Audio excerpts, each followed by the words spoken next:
we're going to take the three stanzas.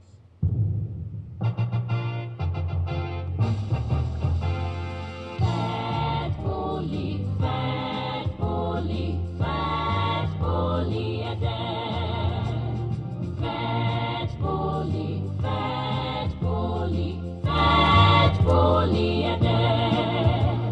The citadel of learning where great leaders are made. Fat Poly again.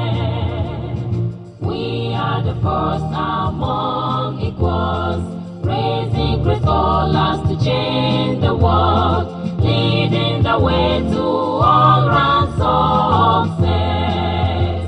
On knowledge, skills, and character we stand. Fat Poly again. So dear to my heart are you. Arise and take your place. You are the best. You are the best. Fat Poly again. Thank you. You may be seated.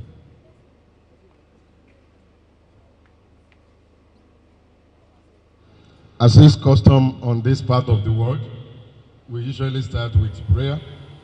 But for that prayer, I will quickly read the third stanza of the national anthem. O God of all creation, grant this our one request. Help us to build a nation where no man is oppressed. And so with peace and plenty, Nigeria may be blessed. And indeed, may all Nigerians be blessed.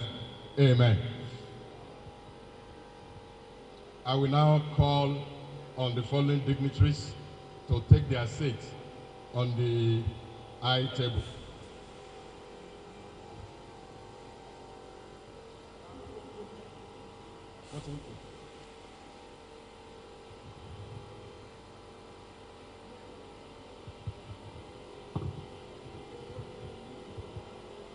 The first person I'll be calling to the high table now,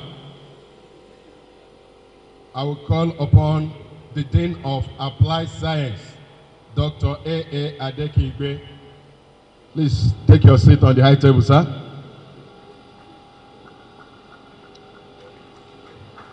Please, let's welcome our guest to the high table with a clap.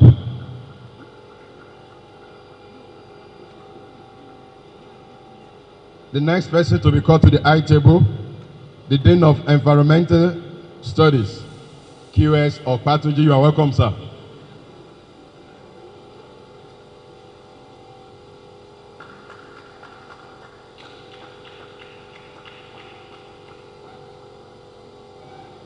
Director of Entrepreneurship, Dr. T.O. Adebayo.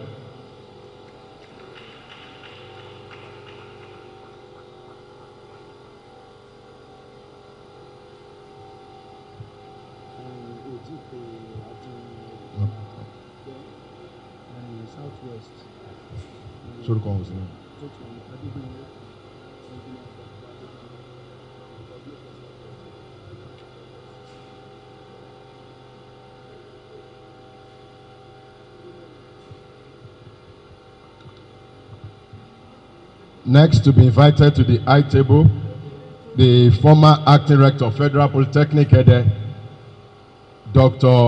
Petiri. You are welcome to the high table, sir.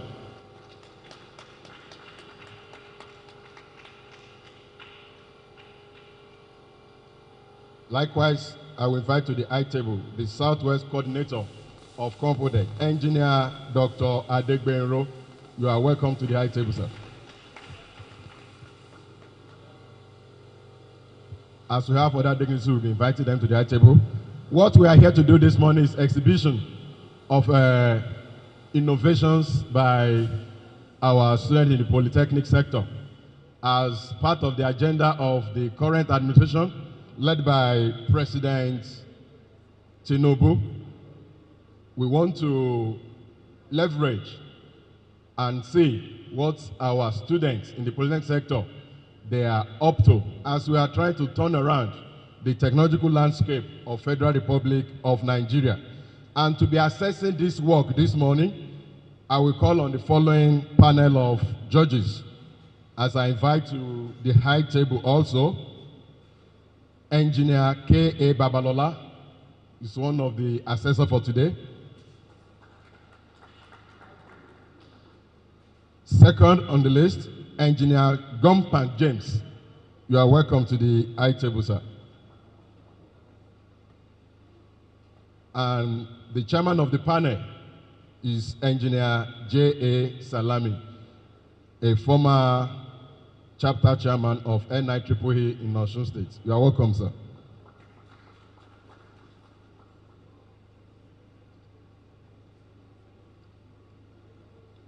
Without wasting any more of our time, if we look on our program, we are moving to the second item on the list.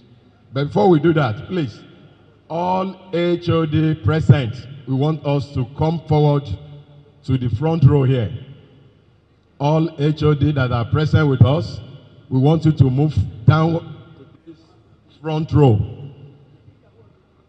It is your students that will be presenting for us today. We also need you in the front. All our HOD from Federal Polytechnic or from other institutions, all HOD to move to the front row.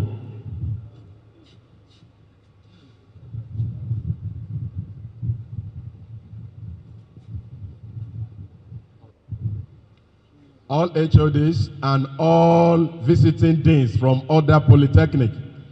All HOD present, all visiting deans from other institutions. We want you to take your position right in the front. As we have done that, we'll move to the second item on the agenda, which is the zonal coordinator's opening remark. The zonal coordinator, sir.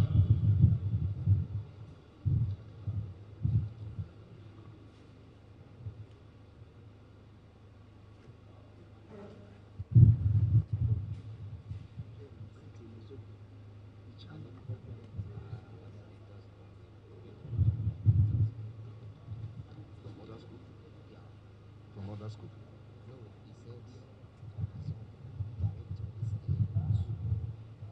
Instead of HOD before the director. I'll correct that. Good evening, all. Good morning, all. Good afternoon, all.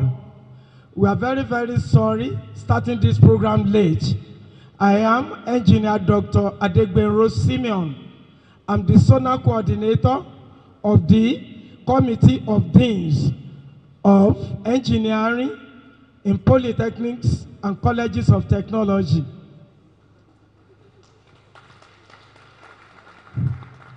Director, sir, and all the principal officers of the Federal Polytechnic, permit me to stand on the already established protocol.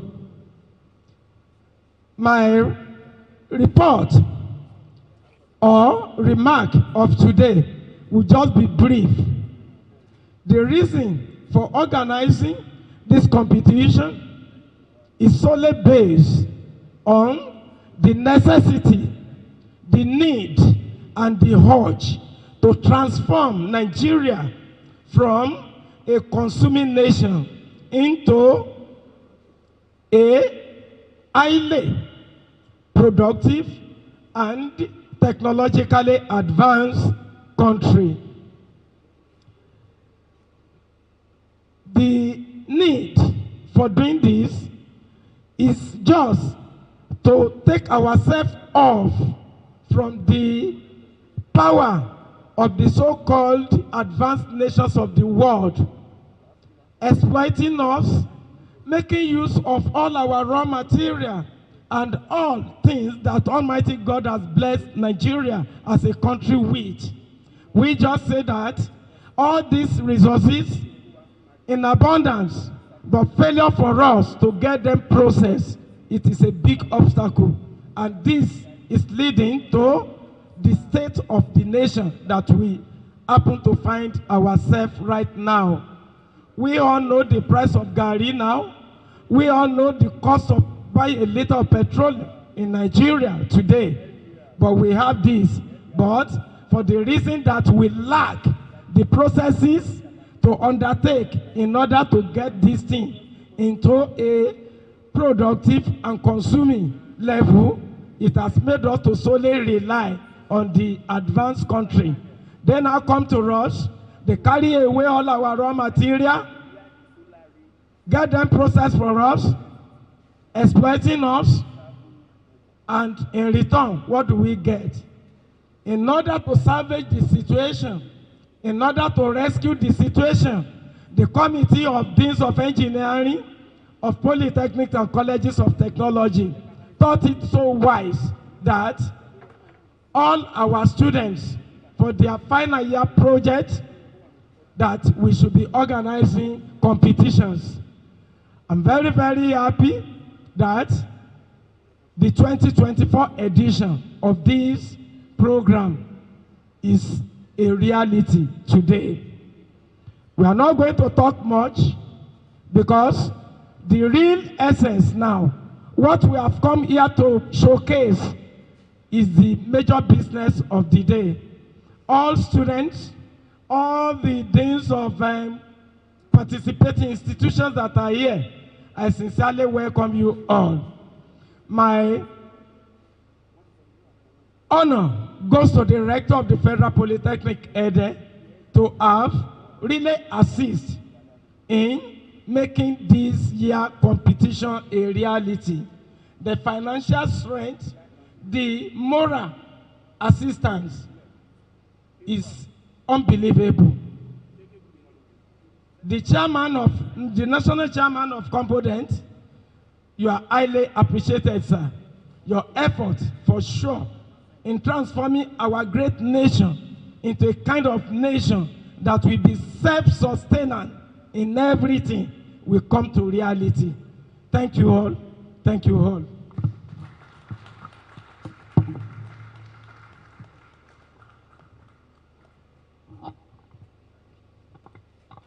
Thank you for that opening speech. While running through the invitation to the high table, I made some critical omission and I asked for pardon. So I continue with the invitation to the high table once again as I call on the Dean, Science and Technology, Federal Polytechnic, Dr. Mrs. Atta. You are welcome. Please, it was just oversight error.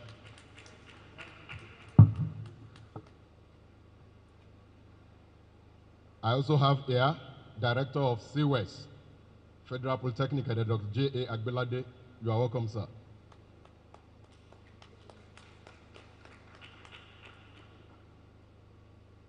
And also, my former dean, who is also a former officer of the Compodet. I think Oga has led us to Abuja sometimes, in person of Engineer D.O. Olatunji. You are welcome, sir. Please, I want you on the high table. I have made reservation there, sir. Please, we want to see you in the front.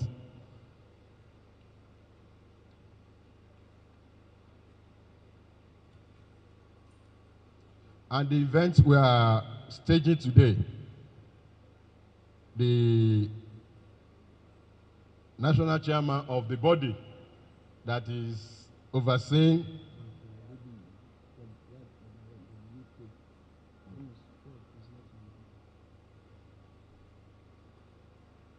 I've just been informed that we have around two, the Dean of Business Study and Management, Dr. Adebi. You are also welcome, sir. Please, there is this space up there. You are welcome.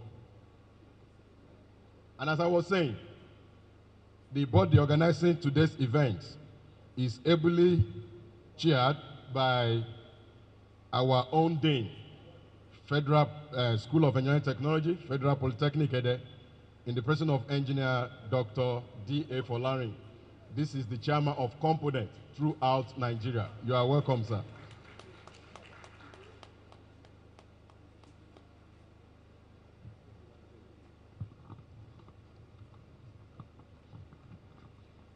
With that concluded, we move to the third item on the agenda, which is the rector's speech, and to declare open the event of today. I call on the acting rector, Federal Polytechnic, Dr. A. Gujobi.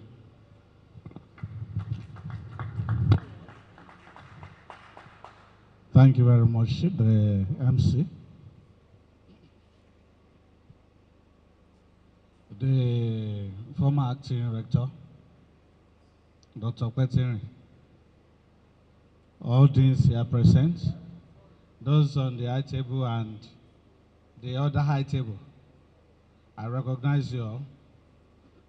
Our visitors, the zonal coordinator, the other panel of judges, and the chairman of the panel, distinguished HODs and these here present, especially those of us from other institutions, and our innovative students.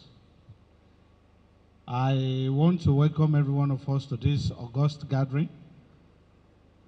But before then, I want to specially recognize Dr. Folari, who is hosting this meeting on behalf of the institution and who happens to be the chairman of the committee. On behalf of the rector of the Polytechnic, who is unavoidably absent today, and other members of management, we want to welcome you to this institution and this august gathering. We recognize the fact that we are the ones that will move this country forward. Permit me to dwell a little on the recognition given to this body and the activities. It is not gainsaying that Nigeria is a very wealthy country. God has blessed us with many resources, both human and material. And I'm able to say that all over the world today, Nigeria is a country to reckon with.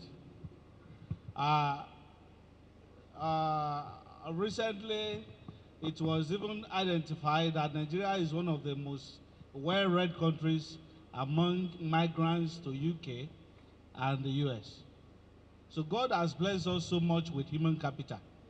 And the same way, He has blessed us so much with natural resources.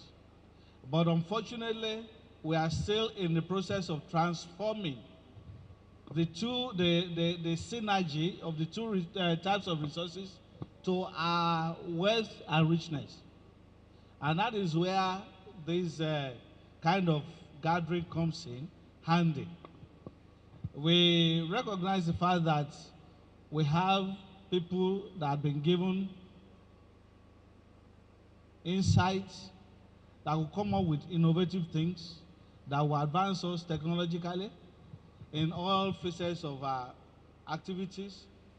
But we need a kind of forum like this to gear ourselves up, to showcase what we have been able to do, and to tell the world that we can make it and do it by ourselves. And that is why I want to give kudos to the Committee of Deans of Engineering in Polytechnics and Colleges of Technology for coming up with this idea of bringing people together this way, showcasing what they have done, and also evaluating them for further processing. We say thank you very much to you, and we want to believe that all these efforts will not go in vain, as we believe that Nigeria is going to be transformed to a technologically advanced country. Having said that, I want to also express the pleasure of the rector to all of us. It's unfortunate that he's not here. He's away on official assignment. That is why he could not be here with us. He would have loved to be in our presence. He would have loved to be in our midst today. being an engineering person himself. We want to welcome you once again, and we want to believe that the little time we are going to spend here is going to be very encouraging. It's going to be very encouraging, and we are going to see Nigeria in a new and better way.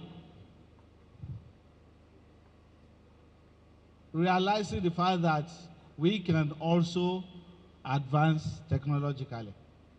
At this juncture, on behalf of the rector, I want to declare this competition open, and we pray that the sessions ahead will be very engaging and benefiting. Thank you very much.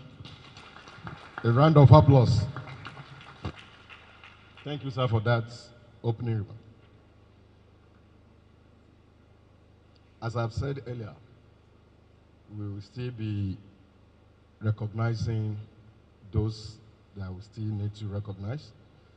At this point, I want to recognize the presence of Engineer Susan Afolayan from Nigerian Machine Tools, Oshogbo. You are welcome. We'll see that most of the inventions today are actually going to be machines. And probably there's one or two things that they're going to take back. Maybe they would like to sponsor the final production from prototype level to the advanced level of engineering production. So please, madam, I want you to take adequate notes.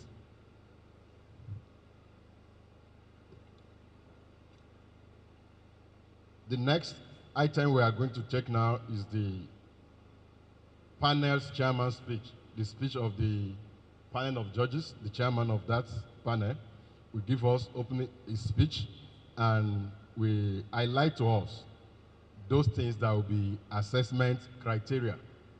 Since this is a competition, we must have a guideline. What are the things that we are looking for? What are the criteria that we use in assessing the product that we have on display?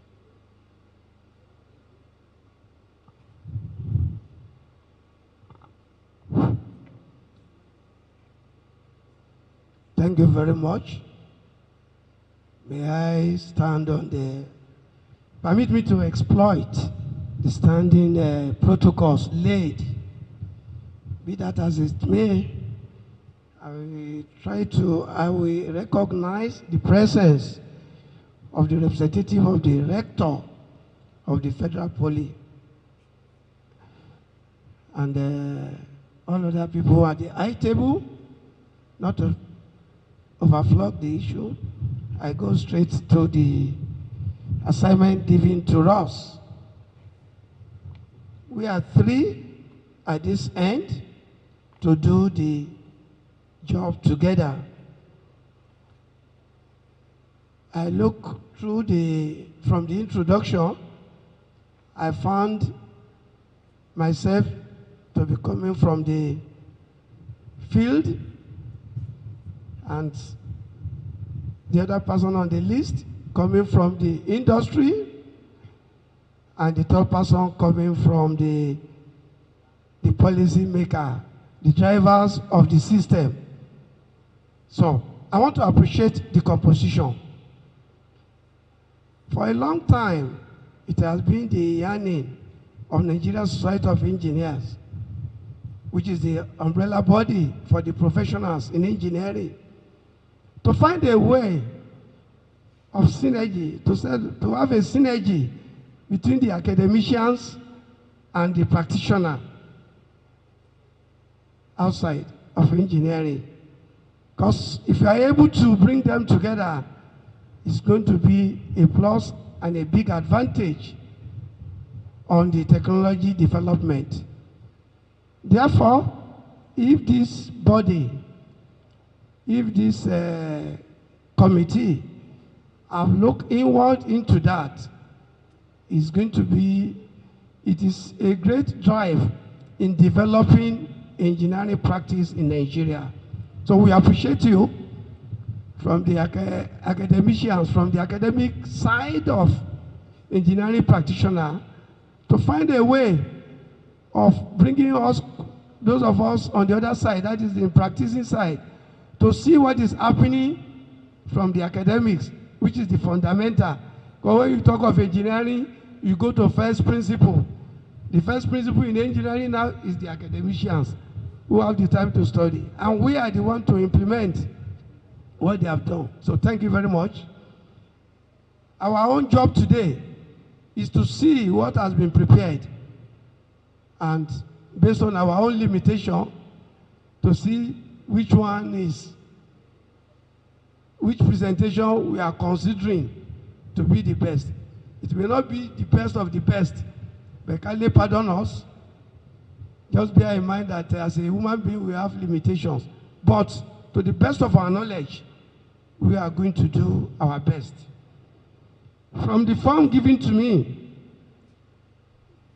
some parameters, some basis of evaluation has been enumerated.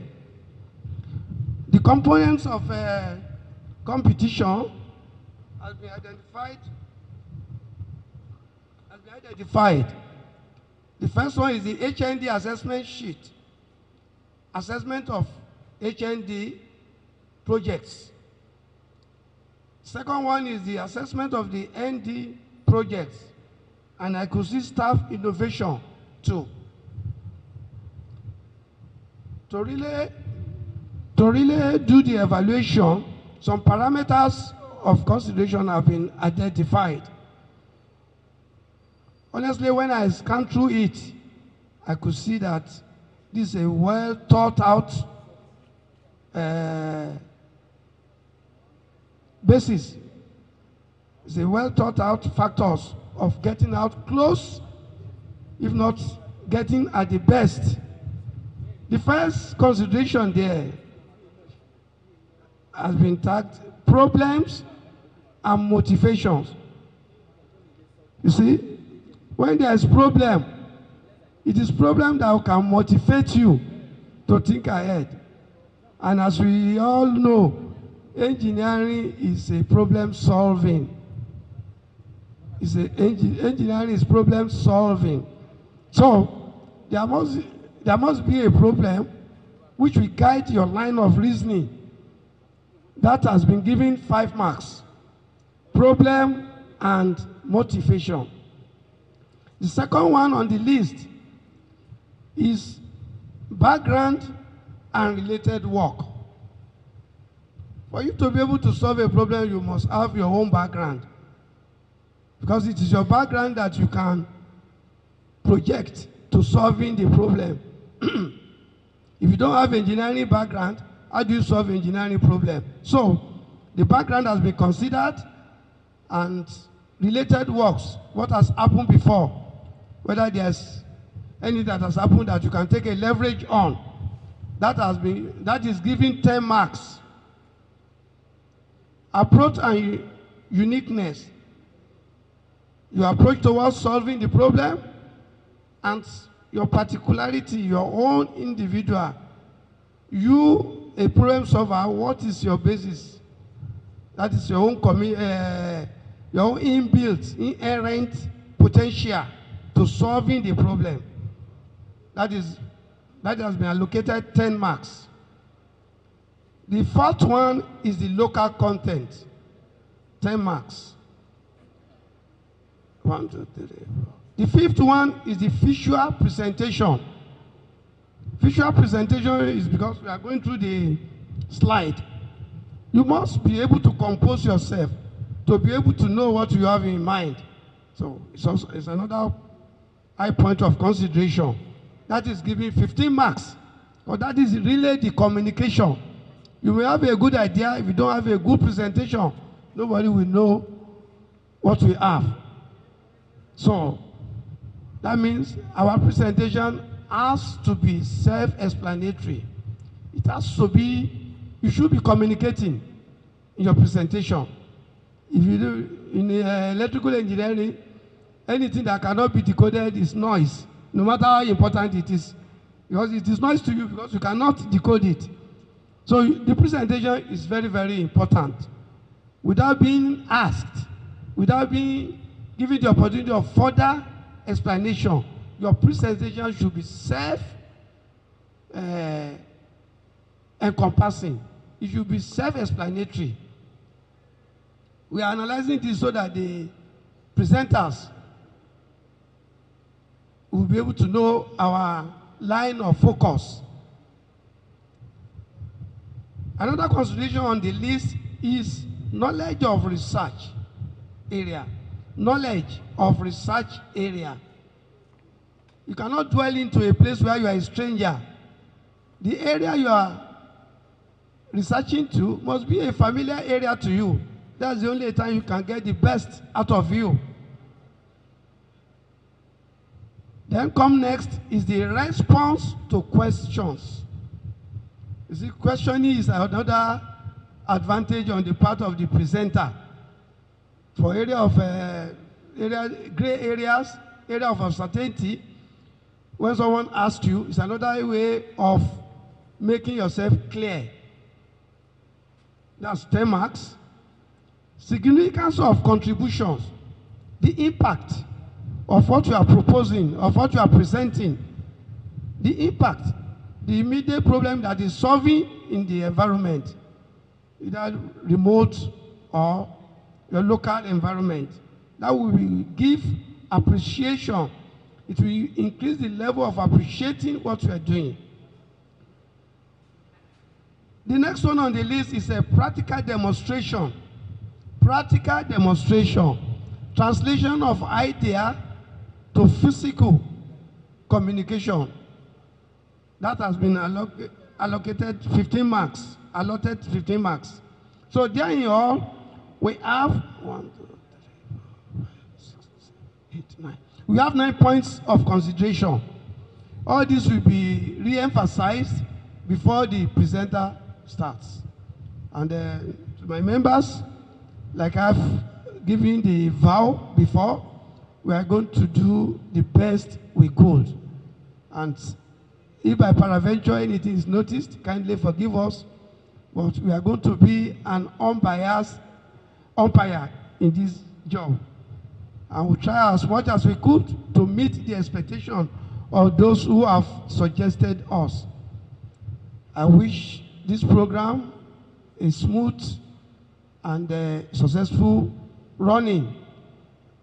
At the end of the day, what will come out will be the best of all of us here. Thank you very much.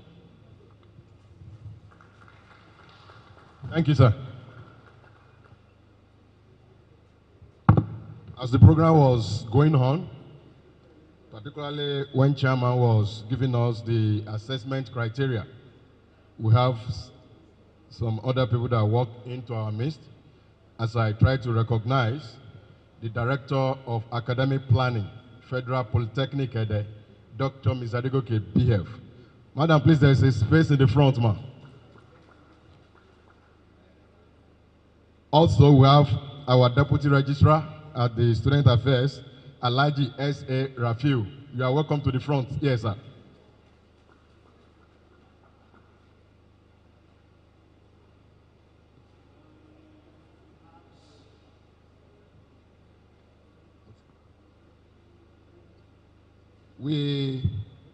The next thing on the program in our hands, read closing, but we are not closing yet. We are actually jumping to presentation of the practical projects, the exhibition proper. That is the item that we are going to take now as we begin to call on the participants to come and showcase what they have brought for the exhibition today. Thank you.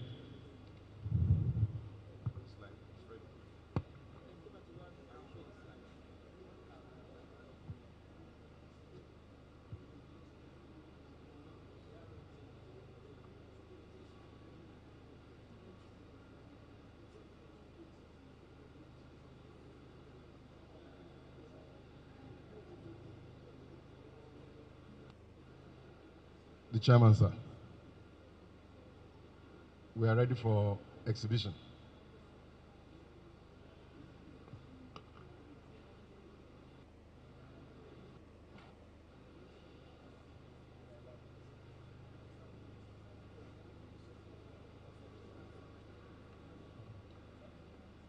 While we are waiting for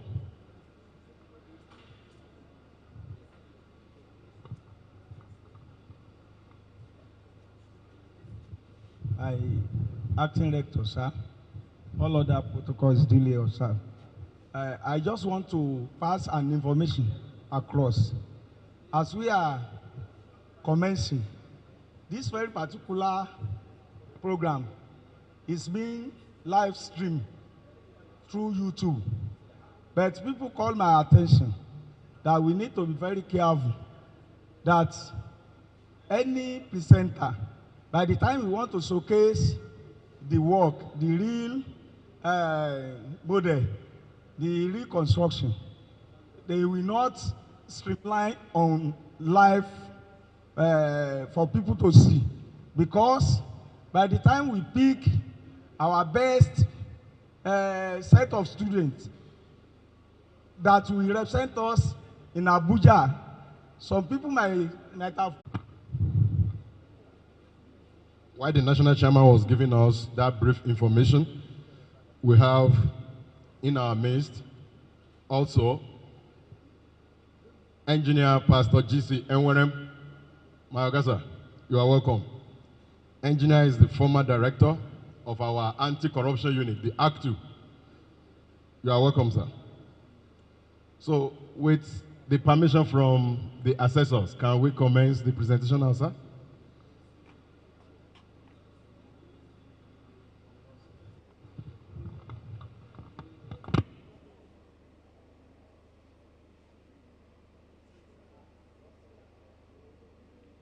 Okay.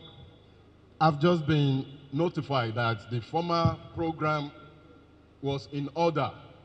We should actually do the closing while we allow our dignitaries to exit the venue. Of course, we all know they've given us from their tight schedule of time. So it's proper that we excuse them and let them continue their official assignment for today. Now, there's a test for us. We are to close with national anthem. Our music player is not around. Now we want to know the good citizens that still remember our national anthem. Me, I don't know anything about old or new dichotomy. All I know is we have a national anthem. And that national anthem, all of us shall read it now. So we sing. May we all rise? As we are rising, it's not for a rise or cup and trot. It's for Nigeria we hail thee. National anthem. 1, 2, go. Nigeria.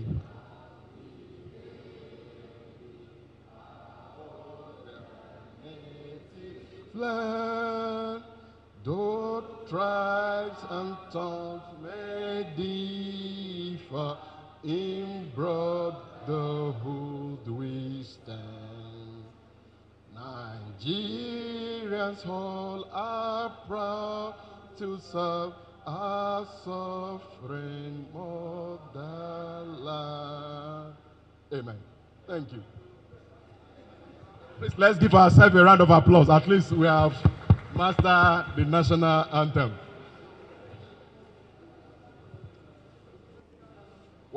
Please, let's honor them with our standing as they exit the arena. Please, everybody, let's honor them with a standing ovation as they exit the arena.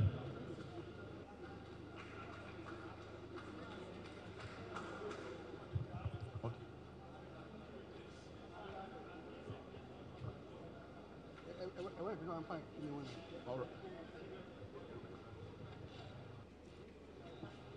Please let us listen. Thank you.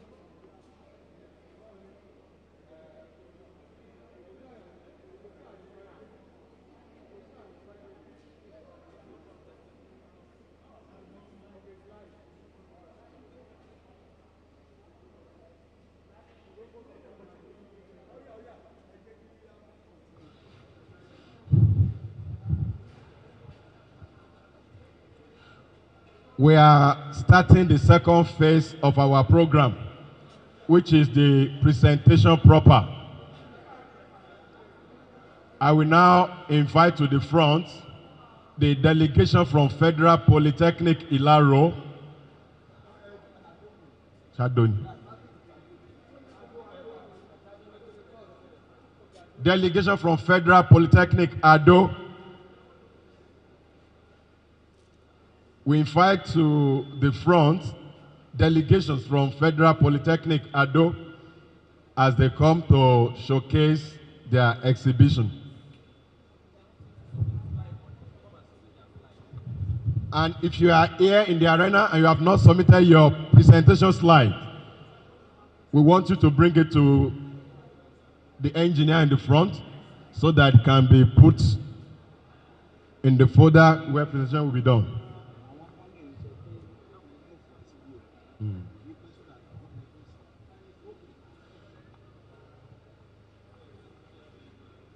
Okay, so that will projection.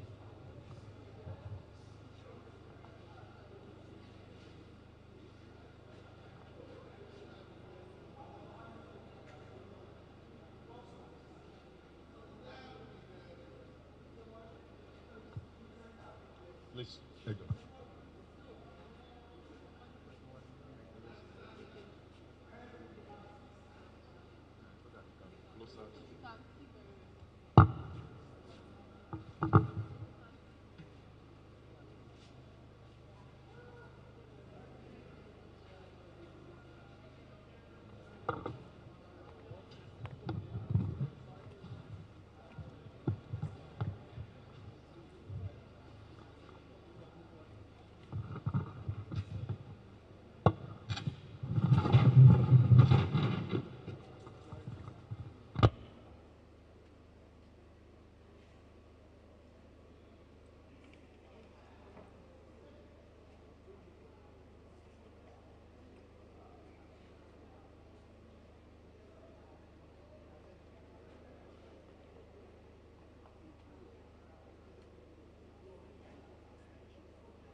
So actually the main objective of this very particular program is to utilize what we have, prove to the world that Nigeria can do. There are so many things we have actually done in our institution.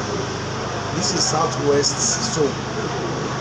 What we are doing now in the southwest, which is being hosted by Federal Polytechnic Ede, is being done at North Central, Northeast, Southeast, South as well. And the winner at the level of national diploma, as well as higher national diploma, as well as the staff innovations, we now meet in Abuja at Nigeria Society of Engineers office auditorium to now fish out the best winner as well.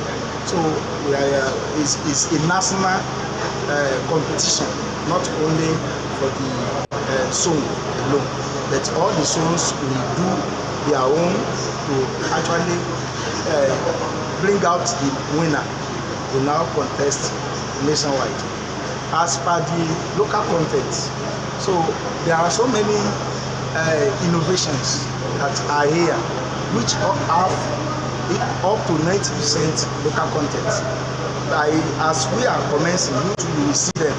So, and by the time we start to the presentation, you will see what each institution in Nigeria, Polytechnic, not only the Federal Polytechnic, is all the Polytechnic in Nigeria, but the only thing is that all the Polytechnic that are not financially okay, they will not allowed to participate. But majority of those things we are showcasing here, they contain local materials, because anyone that has little local content will not even emerge, because at the end of the day we want the industrial and academic linkage. We want to try as much as possible to close the gap, so that the industry and those accessories, the panels we bring here today, we bring the industrialists, we bring the field engineers as well as the policy makers. So like the panel chairman has rightly said, he's a field man and he has been on the field for the past 30 years. So in that wise, we are not making any compromise. Whatever they want to do, we want them to be objective. And you can see the deans of Federal Polytechnic Ado is here with his students to participate. Dean Federal Polytechnic Ilaro, who happen to be the coordinator for the Southwest. The Dean Federal Polytechnic Iberuchi, and likewise the Dean Federal Polytechnic Ede. The Dean ICT Gateway Polytechnic Ogun State, Sapade, will have been here, but he has just been discharged from hospital. But notwithstanding, later on after this program, we are going to try as much as we can look at what he has in stock, so that if there is anything we can actually take along to the federal, we take it. So what should we be expecting from these innovators? We want our government, those people in the ends of affairs, and that's why we call you to come on board, to come and come to our aid, so that they should try as much as possible to sponsor all these things, and we be able to showcase it and tell the world that we can do it. Not that somebody will come from elsewhere to come and do it for us. We have the capability, agility, and whatever it takes to actually do it. By the time you see what people actually did, you will applaud us. And when we take a look at some issues in Nigeria, we always prefer to put our mind on foreign invention, not on local invention. What are you doing to address this, that we will know that we have quality assurance with whatever we are inventing here? The quality assurance, firstly, we have to start from the government. The government should try as much as possible to desist from patronizing foreign materials, because there is nothing you can think of. Majority of those things you can think of, we have replica in all our institutions. So they need to encourage from there down to the other cadre youth that is actually watching me, you to emulate the idea of picking from local materials. Some people will say, okay, they will neglect local materials. They will say, okay, do you have foreign rice? So when are we going to imbibe in patronizing us? This is the high time. This is, I look at the cost of food items now. It's because we are eagerly approaching the foreign things. This is the time we need to showcase our own, and this is the time we need to patronize it. Thank you, sir. Your name again, sir? I'm Engineer Dr. Dauda Adekunle Folani. Ẹjọ́ ní ṣókí ẹ bá wò lédè Yorùbá, ọ̀nà wo ni àwọn nǹkan tá à ń pèsè lábẹ́lé ní ó ṣe wúlò fún ètò ìmọ̀ ẹ̀rọ wa? Ọ̀pọ̀lọpọ̀ ọ̀nà ni. Ìkíní, tí a bá wo ohun tí Compodet, Committee of Deans of Polytechnic and College of Technologies tí ń gbé sí nísìnyí, ọ̀nà àbáyọ ni ó jẹ́ tí ìjọba bá fún wa ní tí wọ́n bá fún wa ní tí wọ́n bá fọwọ́sowọ́pọ̀ pẹ̀lú wa, torí wípé ìjọba náà ni ó ṣe pàtàkì. Irú ń tà ń ṣe nísìnyí, gbogbo geopolitical zone mẹ́fẹ̀ẹ̀fà tá a ní òní wọ́n ti ń ṣe. Àwọn tó bá gbégbá orókè wọ́n ó sì lọ sí Àbújá láti lọ fún figagbága níbi tí wọ́n ti gbàgbága gbọ̀ngàn Nigeria Society of Engineers tó tóbi jù òun náà ni, léyìí tí ó jẹ́ pé ààrẹ engineer ní gbogbo Nàìjíríà pátápátá, so òun náà máa wà níbẹ̀ àtàwọn tí wọ́n pè. So tí a bá lè gbé wọn nígbọ̀wọ́ pẹ̀lú tí a ṣe yìí, mo rò wípé Nàìjíríà máa ní ìlọsíwájú tó dán mọ́rán tí ó sì fẹ́ ìgbàgbága pẹ̀lú àwọn country, àwọn orílẹ̀-èdè akẹgbẹ́ wọn. A sì lè ní ọ̀nà àbáyọ nípa ètò technology advancement. Thank you, sir.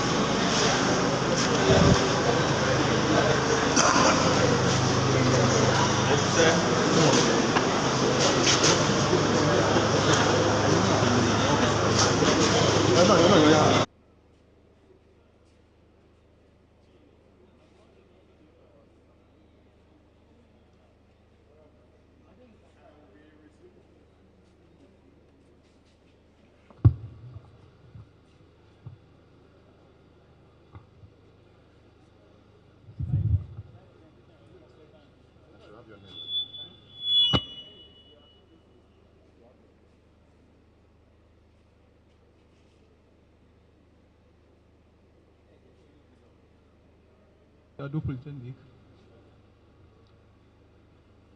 In 2021, 1st November, there was a building collapse in Ikoyi, Lagos State. This building was 21-story building, collapsed, killed people, and left so many people injured. This is one of the challenges we have in Nigeria as regards construction industry.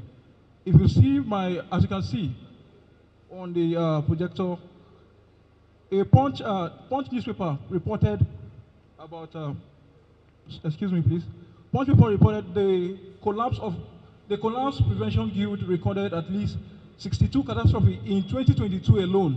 62 buildings collapsed in 2022 alone, and then others in places like Kano, Anambra, and then we have Delta, Jigawa, and other places, hard building collapse. It is to this end that we came about producing this locally made device, which can help us reduce this catastrophe in Nigeria and the world at large.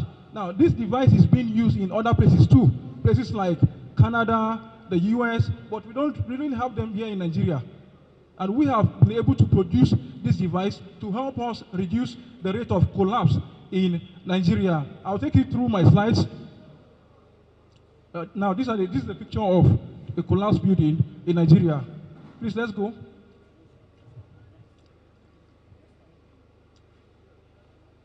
Now, this is the presentation outline. I have the abstract, the introduction, the why. Why did you produce this device? We also have the device there, the justification. Why should I use this device as an engineer?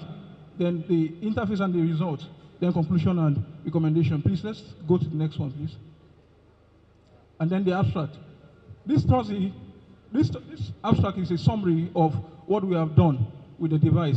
This study presents the development of a concrete device named Console. Console comprises of concrete and sensor. That is what we have there. That utilizes the notion of maturity outlined in ASTM C1074. That's the ASTM we used to accurately evaluate the strength of concrete on site. This device can help us evaluate the strength of concrete on site. You don't need to be on site to get the strength of the concrete. You can access this device online and also on site. Please, let's go to the next so that we can beat time. Then introduction. Concrete is the most widely used in the world. Anywhere you go today, anywhere you go today in the world, you must make use of concrete to build. If you want to build or you want to construct a building, you must use concrete. It is to this end that we are creating this device. Now, to ensure structural integrity, you must use this device. There are conventional ways of measuring the strength of a concrete, which we all know. We can crush our cubes to be able to determine the strength of our device, but this will make it easy for us. It is crucial to also monitor. Please, let's go back there to the introduction. Because we need concrete in this sphere of life in the world today, it is crucial to monitor the temperature and the flexural strength of concrete beams, both during construction and after construction. It can even take you to, the device can last you for a very, very long time, even the lifetime. That is what this device can do, depending on how you manage this device. Please, let's go to the next. Why? Why did we come about this development? The development of concrete sensor is to specifically measure temperature and the flexural strength of our concrete. If you don't monitor the temperature of our concrete, there's no way we can measure the strength. Then it is also designed and developed to enable it gain entrance into our world technologically. We can't continue to live an analog life. We must also progress into the technological way of measuring the strength of concrete, thereby being the means of measuring concrete temperature and strength that can help the builder and the user escape future catastrophe if any deficiency is discovered. If any deficiency is discovered in the measurement of temperature that leads to the strength of the concrete based on the calibration, you will be able to, as an engineer, quickly introduce a measure to be able to escape this catastrophe that might happen in the future. Justification: structural integrity is at risk when strength measurement data is inaccurate. When the strength measurement data is inaccurate, risks is, collapse or anything can happen to your building.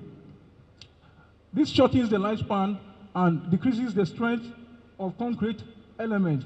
This is why obtaining accurate and timely data is crucial.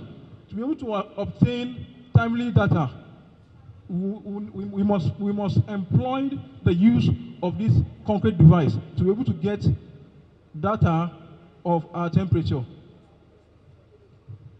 Go back, please. Yeah. In adopting the use of wireless sensor on site, engineers, contractors can obtain more accurate data and ensure the safety, efficiency, and then the reliability of the structure. With this device, you are able to rely on the device. You can be anywhere and take your measurement. That is what the device can do for us. You can imagine you being in Ede here, and then you want to measure the strength of concrete. You carry your cube to Oshogbo to measure. These are some of the disadvantages of using the conventional method to measure concrete, which is what we are trying to fight. And then this is another opportunity too it can give to us. Please go back there. This can also be a way of livelihood for people in the field. As engineers, it can be a way of livelihood for us. It can also create job opportunities. People can produce this and then resell them to be able to earn a livelihood. Next one, please. Now, the device. Concrete sensor. Concrete sensor is a monitoring device that are embedded in concrete to take records of temperature and maturity with a reliable ASTM certified technology. This multifunctional sensing device has enabled the creation of smart solutions for monitoring the strength of civil structures and ensuring the safety of their users. This is what our device has come to do in our local environment, in our community, and Nigeria at large. It will help you record all the temperatures, all the temperature data that you get from your concrete, your fresh concrete, and then you're able to all right. There are also different types of this concrete sensor. Please permit me to use two as what will be regarded for this lecture. We have the wireless concrete sensor, and then we have the wired concrete sensor. I will be considering the wired concrete sensor for this study. Then the wired concrete sensor. The wireless concrete sensor can be fully embedded. This is what they use in our civilized countries. It can be fully embedded, while the wired sensor can be reused, which is what we have here. The wired sensor can be used. You can use it now, and then after you finish that work, you move it to another building site and still use it. But if it is fully embedded, there's no way you can use the device. That's the types there. And then how to install it is very, very easy to install. Technology has made these things easy for us. The moment you get it from us, what you do is to remove this thing and then put it, tie it to your rebar, which is the reinforcement, and then you pour your concrete. How it works, the thermocouple takes readings from the concrete, sends to the data logger, and then the strength, depending on how the device is calibrated, in respect to the concrete grade. Now, the concrete grade we used for this testing was M20 to be able to help us get the strength that we need from this device. Then how to obtain data? There are ways that we can obtain data. There are two ways that we can update data, either online or on the cloud. Online, you can also use memory card to obtain data from the device. The components that we use for the device.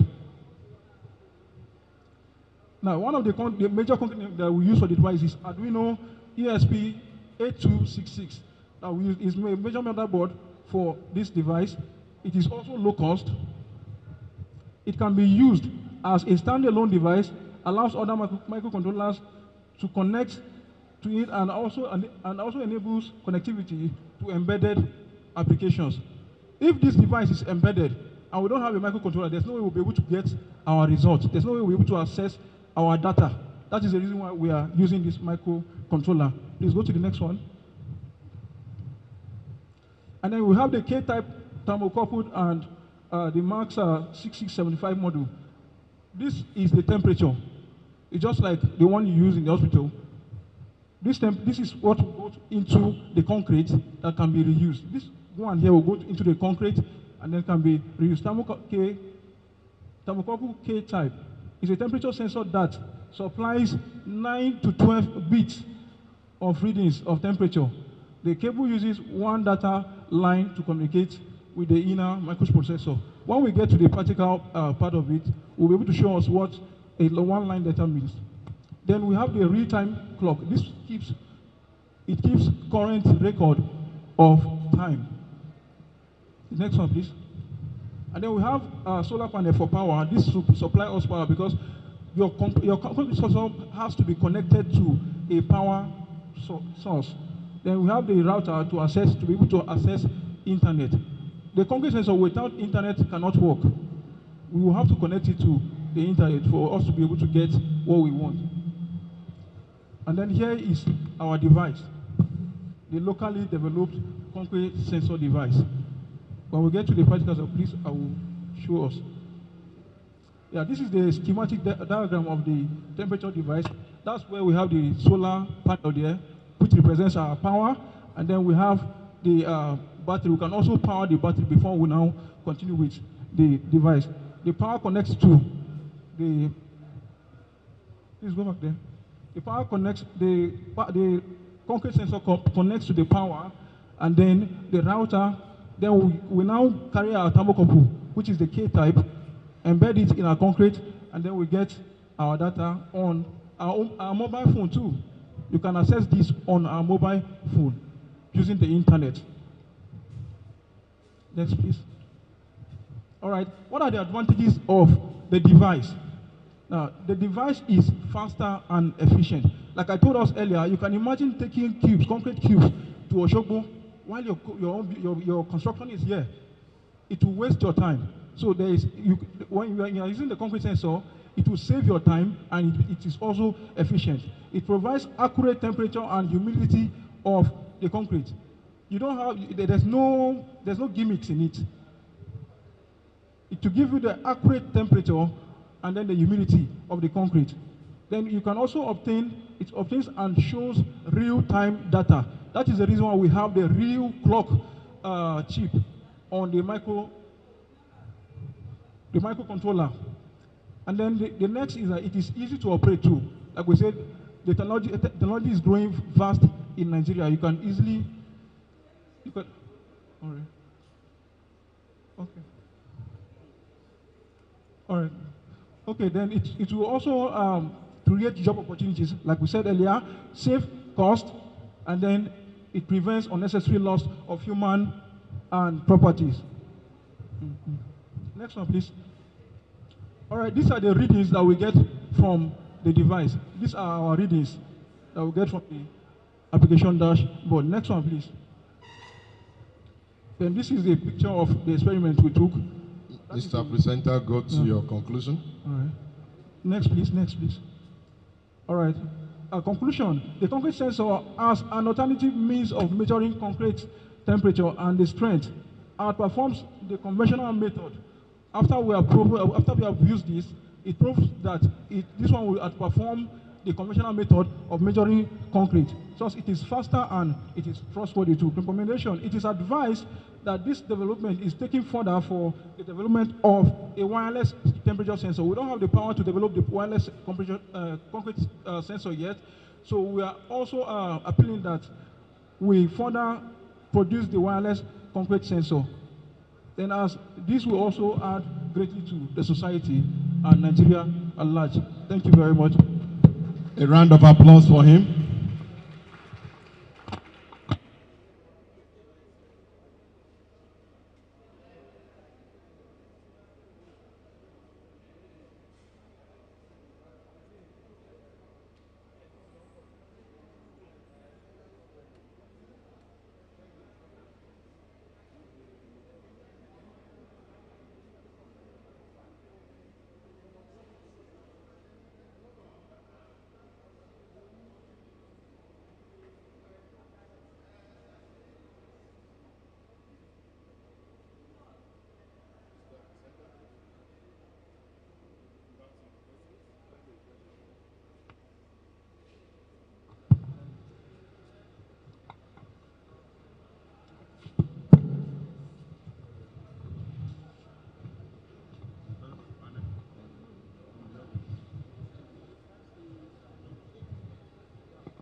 Please, from the audience, we will only accommodate one question for the presenter because of our time.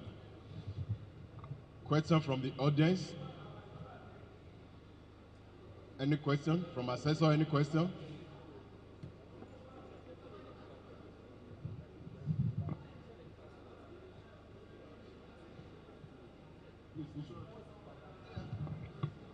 Please, thank you for your presentation. I want to ask, do we have similar kind of equipment outside that's foreign type, and your cost in terms of production, what is the percentage cost reduction? Thank you.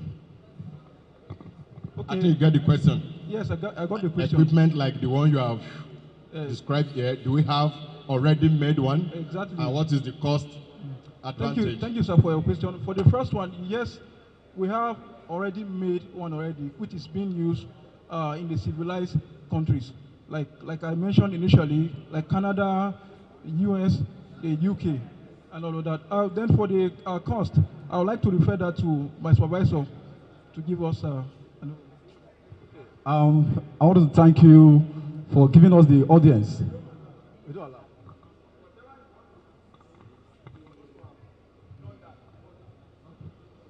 All right, for the cost, for this one that we have developed, we were able to come up with this with at least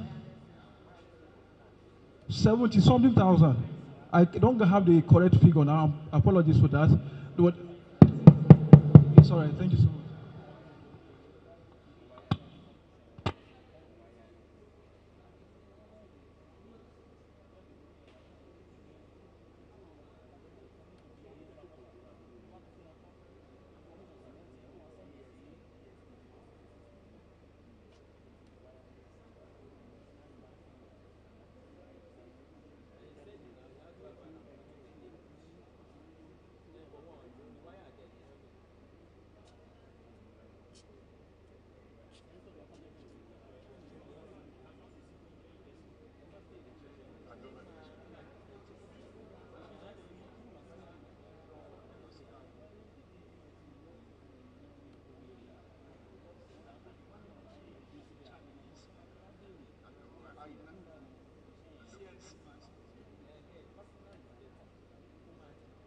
The representative of Federal Polytechnic, Ilaro,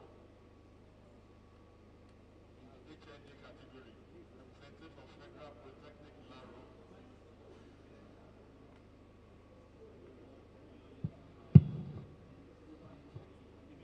Representative from Federal Polytechnic, Ilaro, come forward for your presentation.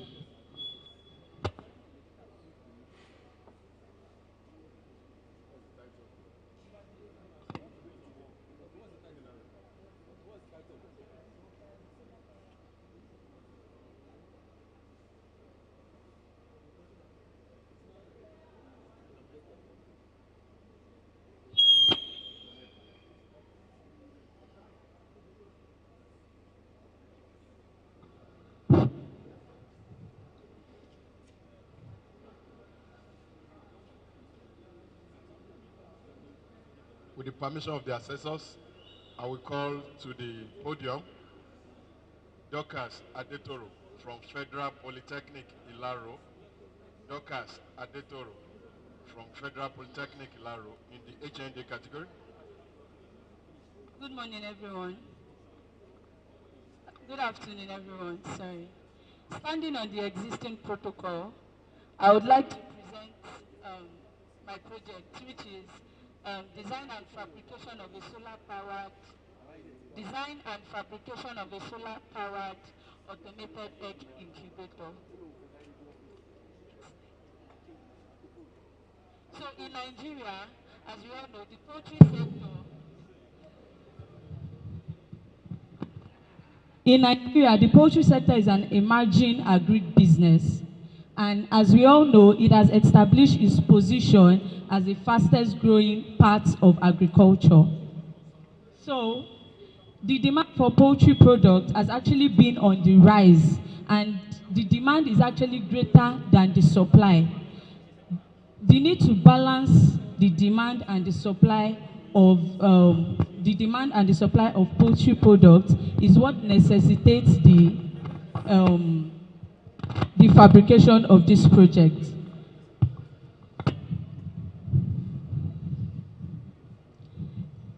Now, the demand the demand for poultry products due to the teeming population of the country necessitates the need for a non-conventional way of producing poultry chickens.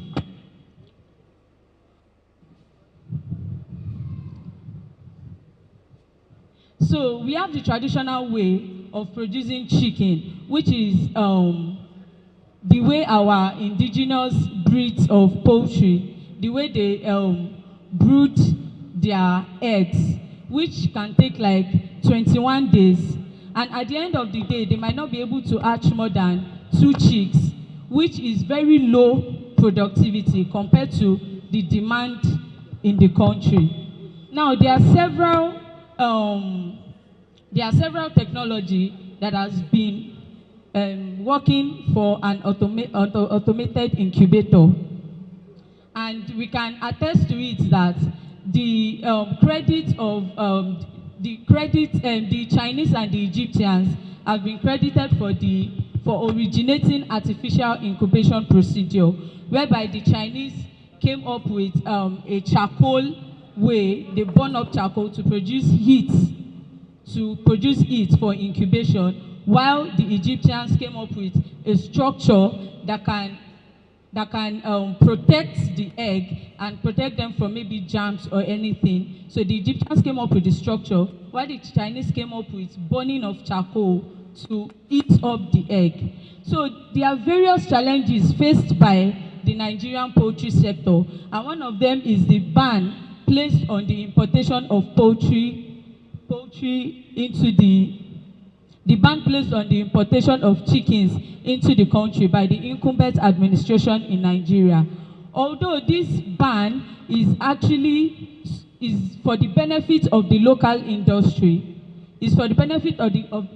industry, but ironically, it is rather affecting us because the ban that has been placed on the importation has actually hiked the price of poultry meats. We can attest to that, and it has also led to illegal smuggling of poultry meat into the country. Next slide, please. Other challenges faced is high cost of incubating technology, because we tend to import incubating technology into the country. Another thing is inconsistent power supply. For incubation, we need consistent temperature and humidity for us to have a high productivity. So inconsistent power supply is one of the challenges we face in the Nigerian poultry sector, and which will lead to low hatchability rate and also high chick mortality. Next slide, please. So why do we need an affordable solar-powered automatic egg incubator?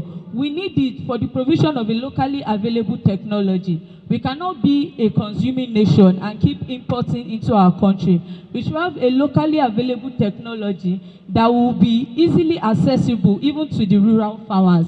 Then enhanced biosecurity. From where I came from Ilaro. We are close to the border.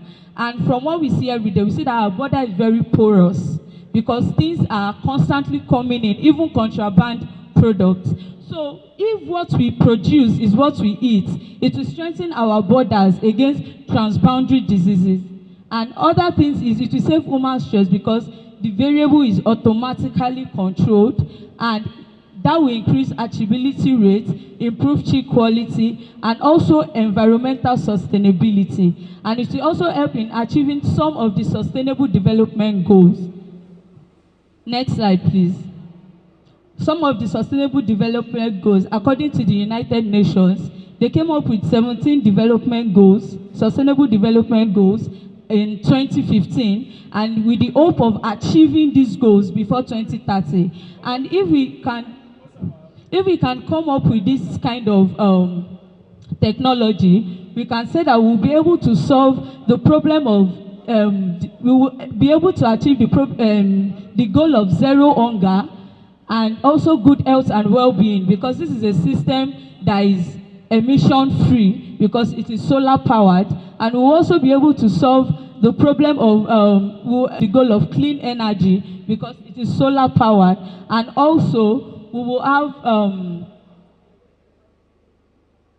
and also our climate action, because we have reduced resilience on fossil fuels. Our climate action will move towards better. Next slide, please. Next slide. So good health, preventing needed suffering and preventable diseases. If what we produce, like I said, is what we eat, we will reduce transboundary diseases, and this will help us achieve the goal of good health and well-being. Next slide, please. Next slide, please. Next slide. So all of this problem is what gave birth to this innovation, which is a solar-powered automated egg incubator. And it consists of 3 basic systems, which is the power system, the incubating system, and also the control system. Next slide, please. The power system consists of the solar panel, which harnesses the energy from the sun, the charge controller, which helps to regulate the amount of charge that goes into the battery. We have the inverter, which helps us to convert the DC power from the battery into AC power. And we have the battery, which stores the charge in case in days of low sunlight, so that we are able to use the stored charge. And we also have heavy-duty battery charger. This is used when there is power supply, or times when there is power supply and there is low sunlight. We can actually use our heavy-duty battery charger to charge our battery. It converts AC to DC. And we also have the rectifier, which converts AC to DC for some of the DC components in the project. Next slide, please. We have the incubating system. We have the DC motor. We have electric bulb, which generates the heat using incubating the egg. We have the spread fan. The spread fan, we have 2 spread fans in the system. The spread fans helps to circulate the heat generated by the electric bulb, so it's not just concentrated in one area. And we also have air crates. We have heat extractor. That is when the temperature in the incubating system is too high. The heat extractor helps us to diffuse some to the surrounding environment. We have hatching tray. That is after the incubation days, when we want to hatch the egg. Next slide, please. Then we have the control system. The control system does all the automation of the incubation. And the main component in the control system is the microcontroller. That is the heart of the system. It does basically all the automations. We have the temperature sensor, we have voltage regulators, we have relays, we have MOSFET and LCD display. The next slide, please. So this block diagram is explaining how the system works. Now we have the solar panel. The solar panel harnesses the energy from the sun. It harnesses the energy from the sun, and the charge controller, the solar charge controller, helps us to regulate the amount of charge that goes into the battery, because we cannot control how the sun intensity is. So we use the solar charge controller to regulate the amount of charge that goes into the battery to increase the lifespan of the battery. Then we have the inverter, which converts DC to AC. That is DC to 220 volts AC. Ms. Presenter, let's go to your results or conclusion. Your time is up. All right. So this is the method. The results, please. We have seen that. Let's go to your conclusion. Okay, so in conclusion, this technology can help us and help the country as a whole, and even help us in achieving the sustainable development goals. And of course, future advancements can be made to this. It can be remotely monitored, whereby the farmer does not even need to get to the farm. We can make future advancements whereby we now have Internet of Things based, and everything can be monitored remotely, and it can even be stored on the cloud and can be accessed at any point in time. So I would recommend that this project should be proposed to small-scale farmers, and it can even be upscaled for large-scale farmers to utilize it. Thank you. Thank you.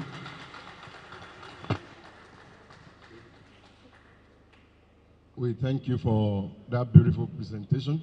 Please, as a note of information to other presenters, be mindful of time. In our presentation, very beautiful.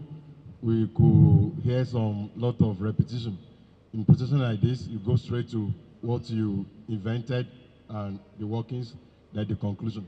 So other presenters coming up, we want you to take note. Now, time for question for her from the audience.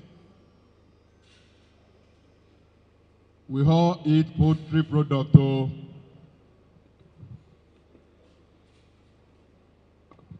Thank you very much, our presenter. I want to ask, from the existing incubator, what's the difference with, the one you have just presented to us? What are the innovative ideas in this one? Thank you. One of the difference is it is completely automatic. Like there are some incubators that you have to go there to increase or decrease the intensity. But this one, with the help of the microcontroller, it is completely automated. And another difference is that it is solar powered, which helps us to reduce the over-resilience on fossil fuels. You may go to take your seat. Oh, another question from experts in the field. Thank you very much. As an expert in the field, I want to ask, the first thing, we know the poultry, fishery, they are the fastest growing sectors in the economy. So this one is supposed to be an hatchery product, right? Yes. Okay. So you are using solar to control everything.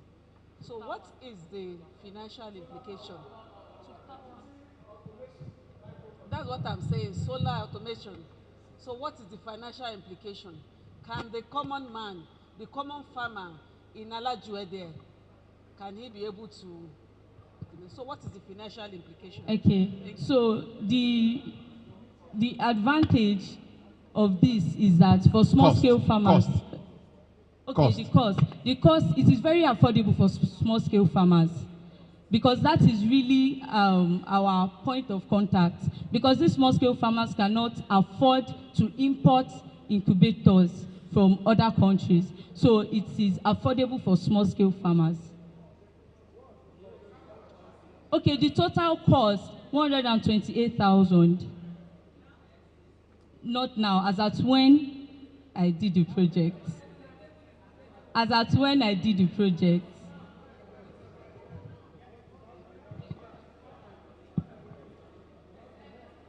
Please, a round of applause. When experts are asking questions, let's be mindful that these are our students.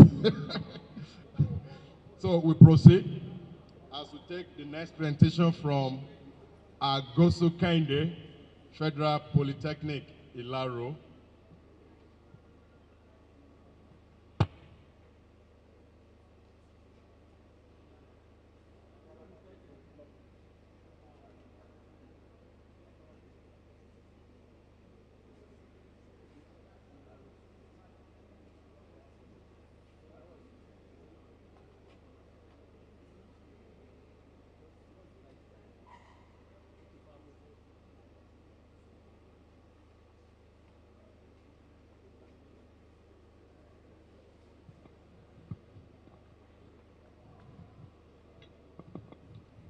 Good afternoon, Chairman, the dignitary here present, the HODs, the engineer here present, and my fellow students.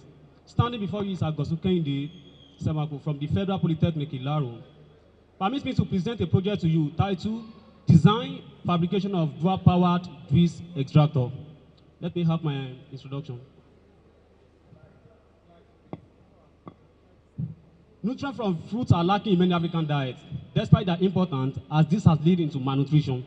So this project aims at designing a system for efficient extraction of a juice in order to meet up with the daily dietary requirements and also to prevent the wastage of the fruit caused every season. As we all know that the fruit in Nigeria is a liquid content, as we know that juice is a liquid content of any fruit. And a juice extractor is an agricultural equipment used in extraction of a juice using any type of a principle, be it tapestry principle or masticating principle, be it tapestry principle. Okay, so juice extractor and a fruit.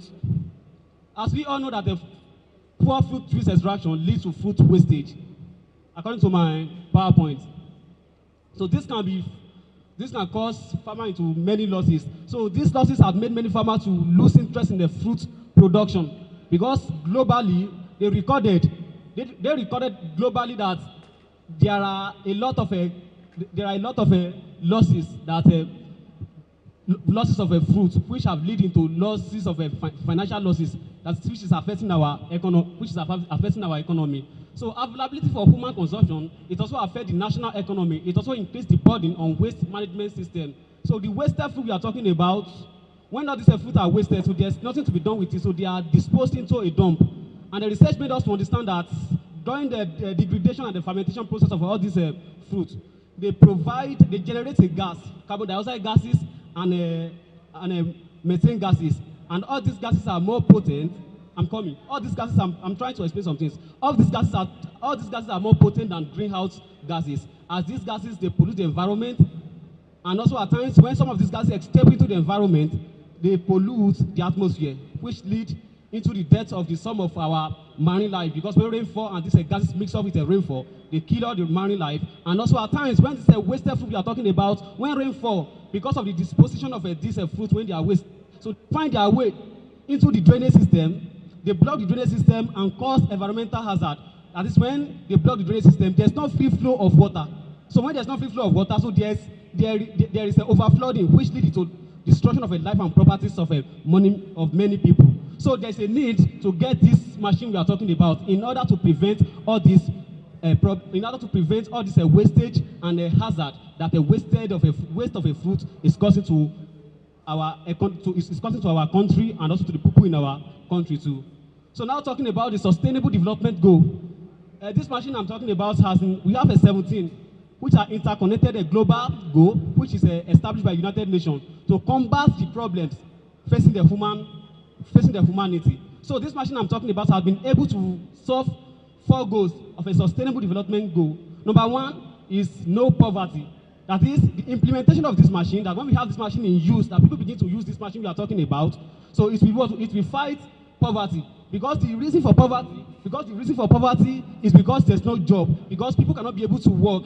And it's not that they cannot work. The machines that are available for work, all those machines are very, very costly.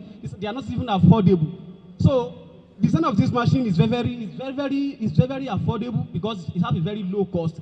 So people can be able to afford this, as this will play a vital role on our poverty. So number 2 is zero hunger. So this machine will be able to play a vital role on the zero hunger we are talking about in this Nigeria, because many people cannot be able to afford to even eat when we are talking, as we are talking. So this machine will be able to do that. And also good health. As we know that according to the World Health Organization, recommend that everybody should take at least 240 ml of a juice every day, and the children should take 180 ml of a juice every day. So in order to preserve, so the birth, and those are the reasons that gave the birth of this innovation. The birth of this innovation, it is because for people to be able to afford to get a juice in order to meet up with the daily dietary requirements as recommended by the World Health Organization. So it has been some of the reasons why that we birth this innovation. And also the waste that farmers encounter every season over production of a fruit is too much, because statistics record that Nigeria suffer losses of 9 billion seasonally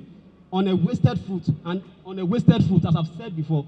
So there's a need to get this machine in order to prevent all this wastage, which will help our economy. Now talking about the working principle of this machine, the machine working principle the juice extractor is based on the mastication and the compression principle. So it is designed to accommodate diced fruits of varying geometry fed into through the hoppers to masticate the fruit, so which will provide a sufficient pressure to squeeze the fruit and extract out the juice, leaving the pulps and bring out the juice in one place, that is through the outlet. You can see the machine I'm talking about, the design of the machine. You can see the number 1 is the hopper. It's the area where this is a container where the fruit the juice to be extracted is fed. And also we have the extraction chamber, that is a chamber in which in which the squeezing chamber is being incorporated, and also some sieves is being incorporated in order to squeeze the fruit and extract out the juice in them. We have the cone plate there. So that cone plate there is the work, because my machine is using a two source of power. It's a dual powered. So it should be in case that you cannot afford to get fuel, or when there's a fuel scarcity that you cannot be able to use a fuel. This machine, you can use hand to operate this machine I'm talking about. And that's why I have my cone plate that will serve as a work of a dual power. So, and also I have a frame there to serve as a stand for the machine. And I have a bearing, I have juice outlet. The outlet is the place where the juice will be collected. Please, I'm rushing because of my time. I have a lot of things to say, please. So we also have the pump outlet. We have the pulley that will transmit the power, rotational power from the prime mover. So this is the design of the machine. So next slide please. So let's now go to design calculation of my machine, because this is engineering. We have to give you the design calculation, because if there's no design calculation towards all these things, during the fabrication process, all the parts cannot be able to fit into one another. So in the design of my shaft, I use a formula D keep 16 over pi SS into square root of a KB MB square plus a KT MT square, where KB there is the combined shocks, and where KB is the combined shocks. Please, I still have a lot of things to say, and also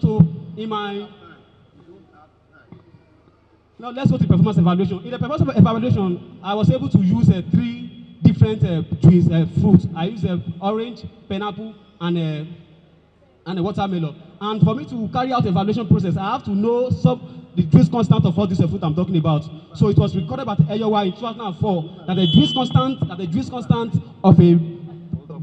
of an orange is 78%, while the juice constant of a pineapple is 80%, and the juice constant of a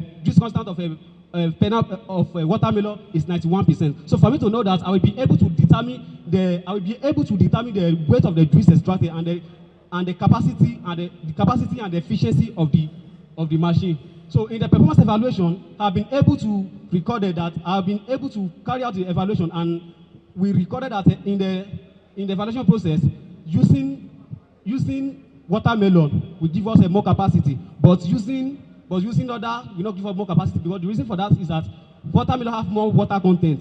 But when it comes to efficiency of the machine, watermelon will not give us more efficiency, but pineapple and orange will give us more efficiency, simply because pineapple and orange, they have a more fiber content, but have a more fiber content. So because of that, we have more efficiency in that. So using this machine, using a motorized means to power this machine. So in 1 hour, we have been able to record 10.48 liters in 1 hour when we carry out evaluation of this machine. And also using the hand to operate this machine, we have been able to record 5.08. We have been able to record 4.8 liters in hour using hand. That means if there's no means of using a gasoline as a source of power, maybe there's no fuel, maybe there's a fuel scarcity. So when you carry your machine, you can be able to use your hand to operate it and get a 4.8 liters of juice in hour. So which will now give you the reason that there must not be any excuse for you not to make use of your machine to extract out juice. So extract out juice in order to meet up with the daily dietary requirement. And also, it is important to know that available machinery, that is available juice extractor, because it is not that there's not juice extractor, there's juice extractor, but all these machines are very, very expensive. The maintenance cost is very high. Because of this machine, very high. So because of that, there's a need to design a system, very, very portable one, that anybody can be able to afford. Because these machines that are available, it is only those that are into juice production, that is industry, that are into juice production that can afford all this machine. And when they afford this at times, the rate at which they sell out all those juice is very, very high. So poor man cannot be able to afford it. And now, World Health Organization is telling that everybody, either you are poor or not, be able to be taking 400 grams of a juice every day by day. So in order to meet up with that for everybody, so we have designed this machine to make sure that everybody meet up with that. So in conclusion, so we have been able to design this machine. So in this machine, we recommend this machine for household, and also some little business owner that are into juice production that cannot be able to afford to get all this big machine we are talking about. So we recommend this machine. We recommend this machine for them. So thank you so much. A round of applause for him. Do we have question?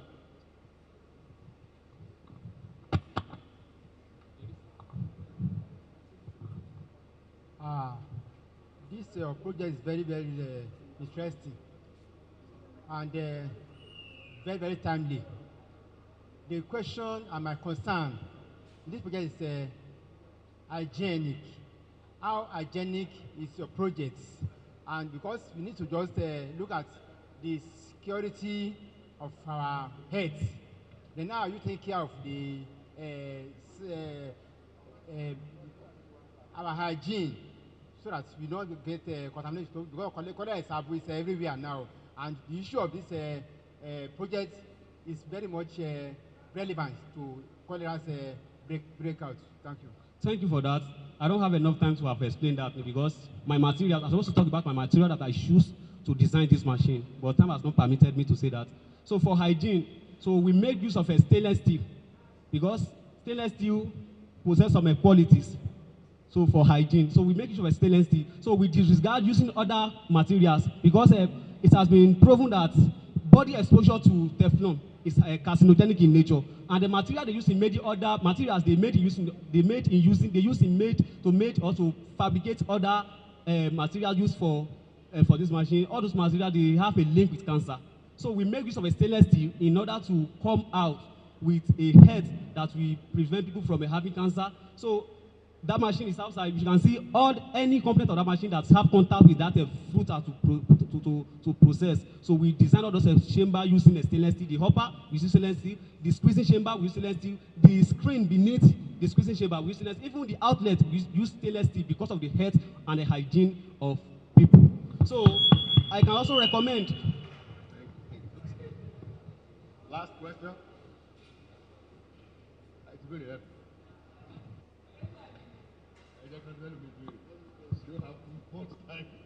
Sorry, just to trouble you, because you said you use stainless steel. For some times now, we are seeing that some of the stainless steel material utilized, they ended up getting corroded easily. May I ask you the grade of stainless steel utilized? Then I hope it's not that you apply aluminum paint and use that aluminum paint to cover or to shade your work and say that is stainless steel. So I say I hope you don't utilize aluminum paint to paint your work and use that in form of stainless steel. Thank you. I hope you get the question. The grade of the steel that make it to be sure. For use of a stainless steel, we use a 2 mm thickness stainless steel for design of that machine. 2 mm thickness stainless steel we use for that machine. Now, the corrosion, stainless steel have a very high resistance to corrosion. Stainless steel don't corrode like that. And for that, as an engineer or as a person that you have that machine, you have to know how to protect that your machine, because things that contribute to corrosion is either air, water. So you must not keep your machine. You have to keep it in a place that is safe, so that it should not be corroding every time. And when you are using that machine every time and you are cleaning it, so you'll be safe from that corrosion we are talking about.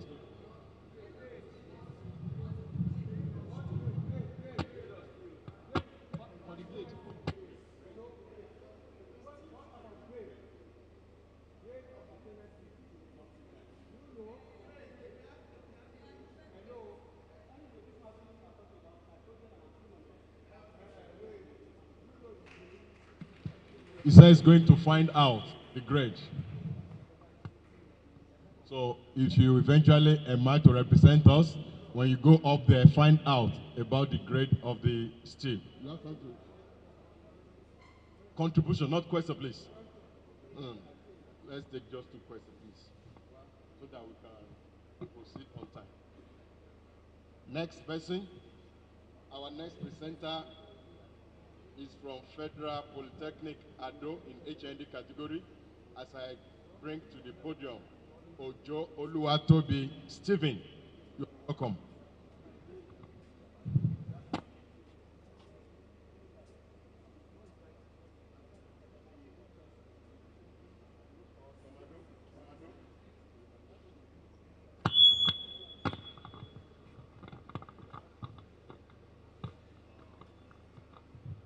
Good day, panel of judges, My name is Ojoluwatobi from the School of Federal Polytechnic, Ado-Ekiti.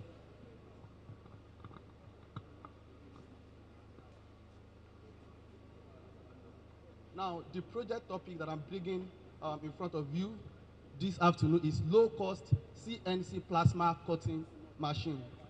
Now, before the 20th century, there have been quests to cut steel, aluminum, brass, let me say metals in general. There have been quests and there have been problems that have been encountered in the process of cutting them. The problem might be the durability, the accuracy, and then the cost. Now, the demand for precision and efficiency in metal fabrication processes has led to the advancement of CNC technology. A cost-effective, versatile, and high-performance tool facilitates the intricate cutting of various metals and alloy with high accuracy. Now, this machine is built with two great technology, right? The first technology is the CNC machine.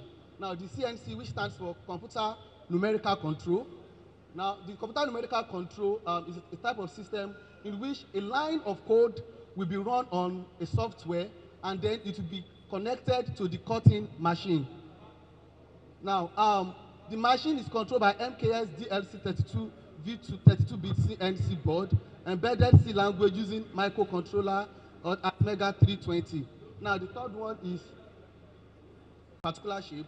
Now, by using our hand, we might encounter problem in maintaining the accurate shape that we want to get, the result we want to get. Now, the CNC ensures that after we have designed our the desired shape that we want to cut on the metal, after we have designed it on the software, what we do is convert the software into G and M code. We call it G and M codes. Now, this is connected to the plasma machine, and then the plasma machine will cut the metal according to the code that we have created, that we have programmed. Let me use the word program. So it will cut the machine according to the code and accuracy of the machine.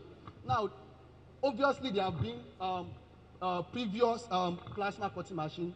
Now, we've made research on the ready-made. Now, we've gone online to get the price of this machine. But the one we are doing right now is making it easier for small businesses to be able to ensure that, that they have the capability to buy it. Now, we have the primary objective. Now, the first one is design a cost-effective CNC plasma cutting machine. And the second one is to ensure precision and reliability in cutting machine. That is the main objective of the plasma CNC plasma cutting machine, right? Because it is programmed, so it's already programmed, so we don't encounter any form of mistake or any form of inaccuracy when cutting the metal, right? So the secondary objective is utilize readily available materials and components. So we are sourcing for local material instead of going out of the country to get foreign materials. We are sourcing for local material. Now, the second one is simplify assembly and maintenance processes. Since we are the one that manufactured the machine from the scratch, so we have the full knowledge and the ability to maintain it. Now, we have some key, the design specifications, the key requirements, precision. The machine must be able to produce accurate cuts. It must be able to produce accurate cuts. The second one is speed. It must be of efficient cutting speed to enhance productivity. Then the third one is cost efficiencies. We must minimize cost without compromising essential function. As much as we want to reduce the cost and make it affordable for others to use, we must make sure that we are not compromising essential function of the machine. Then we have the technical specification. As you can see on the image there, we have 550 millimeter by 550 millimeter cutting area dimension. We have cut system.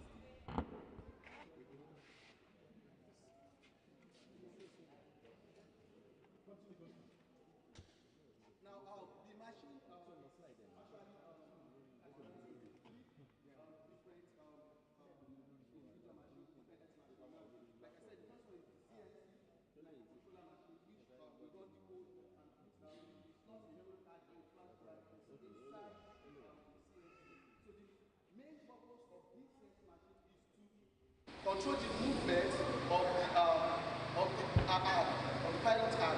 That is the touch that will be responsible for cutting the metal. It controls the movement. We have programmed it, so it just controls movement. And then we have an air compressor. We have a compressor in which we have air or pure nitrogen inside of it. So the pure nitrogen will be passed through to a plasma machine. Now the purpose of that plasma machine is to electrify or ionize the air, right, that we have inside the air compressor, and then it will turn it into a plasma, like a kind of flame that will come out of the torch that will cut the metal into a desirable shape. So that is, so I need to check the.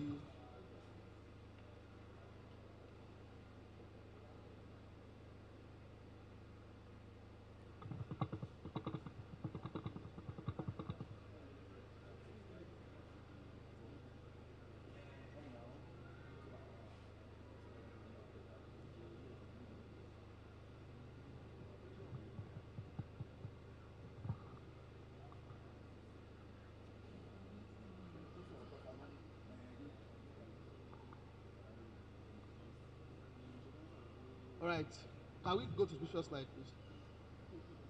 The previous slide.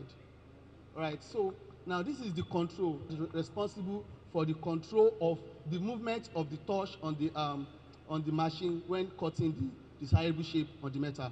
Now we have the software that we use. We use any CAD software, computer-aided design software with capability to save as DSL file that can be used for designing parts. Like I explained earlier, we need to run a line of codes or we need to first design the desired shape that we want.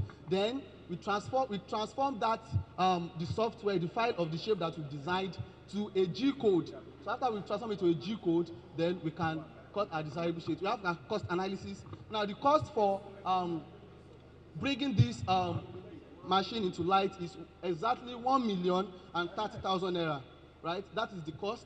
If you calculate the cost breakdown. Now, the ready-made machine that we have is 3 million naira as at the time that I researched it. So now we have a cost reduction of 60% and extra benefits of being able to oversee the machine ourselves and maintain it ourselves. Thank you. Yeah, we have an accuracy. We have the performance and results.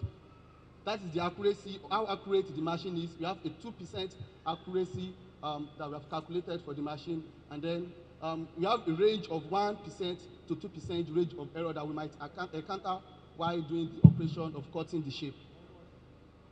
The next slide, please. I think that's the machine. And in the middle is the CNC machine, and then we have the plasma machine at the right, and there is the action of the machine while cutting the metal that I want to cut. Thank you. A round of applause, please. Thank you for that beautiful presentation. Do we have questions from the audience? Question from the audience? Mechanical, mechatronics? Do you have questions?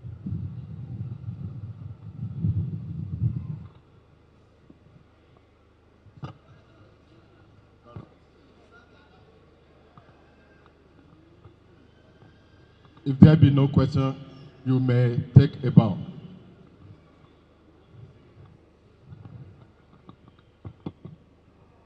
Our next presenter is also from Federal Polytechnic Ilaro, Compodet Emmanuel Tofumi.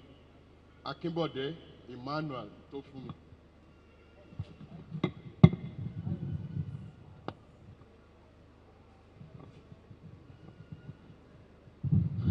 Good afternoon, everyone. My name is Compodet Emmanuel Tofumi, a student of the Federal Polytechnic Ilaro. So I'm talking on the project design and construction of an IoT-based smart agricultural system for soy-based tomato farming. Yeah, this system is actually limited to soy-based tomato farming because of the parameters that we use in the system.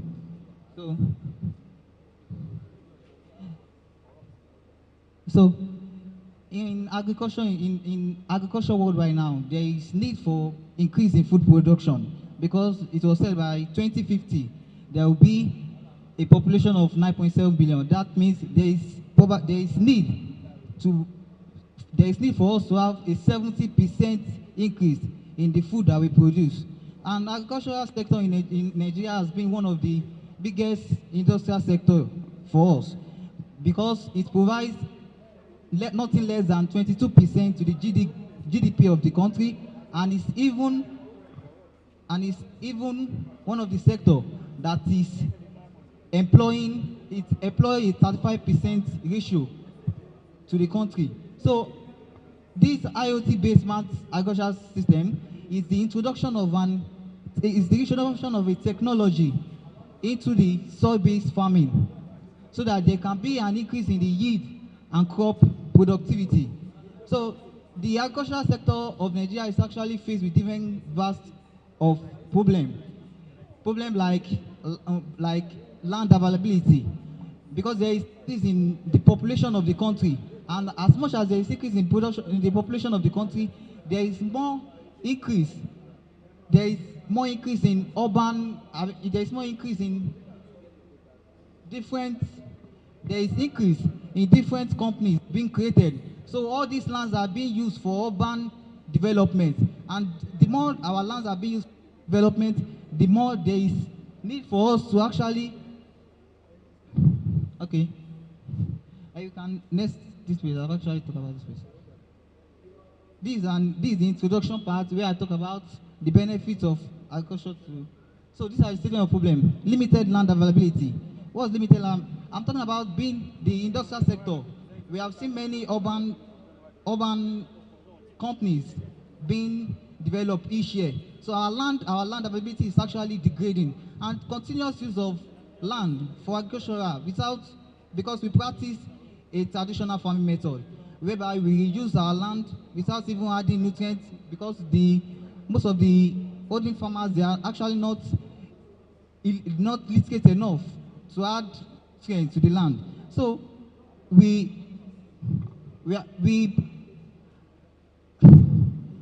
this technology is actually designed to actually get the nutrients and the moisture value with temperature and humidity needed for a crop yield of a tomato. So we're seeing the cost of tomato in the country right now is very skyrocketed, and that's because of the insecurity that we face in Nigeria, as well as the disease and pests and diseases that is actually affecting the tomato crop. So the need for an IoT-based agricultural system, and I'm actually talking about I'm proposing reusing a greenhouse because of limited availability of land. When we use a greenhouse that we can control the temperature and humidity, we are going to have a huge amount of crop. So increased food production. There will be an increase in food in production when we can actually detect the temperature, when we can vary the pH nutrients of the soil, when we can add acidic, when we can add lime when it is too acidic, or when we can add sulfur when it's too alkaline. So we can be able to monitor, a real-time monitor, because it's an IoT-based system. All the data can actually be monitored from the same module. So immediately, there is a change in the humidity, when there is a change in the temperature and other parameters of the soil, the IoT system, the SIM module is incorporated that will send the message to the farmer. The farmer doesn't have to be there present every time. It can work remotely. So, and it's a system that actually, the sustainable goals. It was a system that actually accomplished 2 sustainable goals. One, because zero hunger. It's going to end hunger. It's going to end malnutrition, because the crop, the tomato that is being produced, is going to yield very well. So, and infrastructure, because it's a technology, we are upgrading the technology, we are bringing out infrastructures. So the birth of an innovation. This is the system. It can be used for a soil-based and hydroponic system also. So this is the working principle. All the sensors do the data collection, while the Arduino Uno that is used in the system do the processing. And the actuator used in the system is a 5-volt relay pump. The microprocessor, the Arduino Uno, will activate the actuator whenever the soil moisture is low. So these are the components used in the system. This is the block diagram from the soil moisture to the Arduino DTH22 pH sensor, EC sensor, NPK sensor. These are the soil nutrient sensor, soil moisture sensors, the temperature, so as to actually, because tomato farming, every parameters needs to be maintained so that there can be yield in productivity. So this is the threshold value for the tomato. The soil moisture must be around 60 to 70%, and the pH level must be around 5.5 and 6.8. That's low acidic, closer to the neutral value. So the nutrient concentration and the electrical conductivity. The ideal electrical conductivity is between 2.0 to 4.6 millisiemens per centimeter. So the soil moisture, this is a performance test. It was actually a performance test on an hydroponic system. So this is a performance test. This is when the seedling. This is the seedling phase. This is between the day 1 to day 10. Because the tomato farming is actually of 50 to 75 daily life cycle. So what my project is all about is about designing an IoT technology that can help us to advance in our tomato farming so that we can have a yield. Because what we plant with 3 hectares of land in Nigeria is with 1 hectare of land in Netherlands, they get more yields than our own. But when we introduce a system like this, it will be able to advance the tomato farming method so that we can have enough yield and productivity without using a lot of land. Because by 2050, the population of the world will have skyrocketed, and we need to continue to produce food for everybody. So, Nigeria, our country, we are having a lot. Our production, our income, our imports is too much. It's 4 times greater than our exports. So we need to balance at food production level. It's 4 times greater than our export at food production level. So we need to balance it so that we can, when we produce a lot of things that is even more than what we can consume, we'll be able to export more and we'll add more to our GDP. So, and there are future advancements that can be added. We can add like a drone, like all these advanced cameras that can actually sense any kind of diseases that might be happening on the crop. So thank you, sir.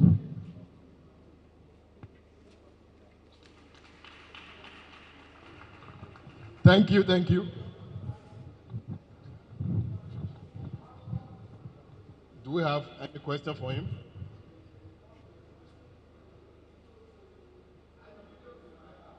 Do we begin to sing no question, no question, no question? Ma? No, that time. There are many people. Now say you have asked before.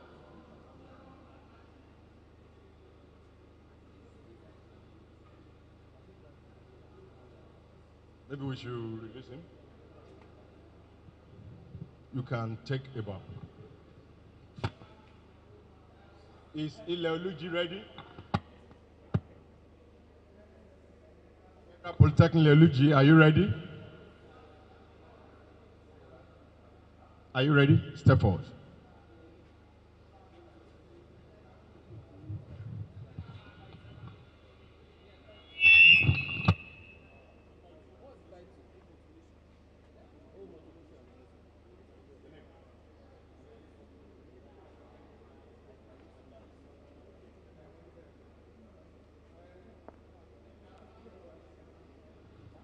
The next presenter is Ajayi Sunday Matthew from the Federal Polytechnic Ileoluji, also in the HND category.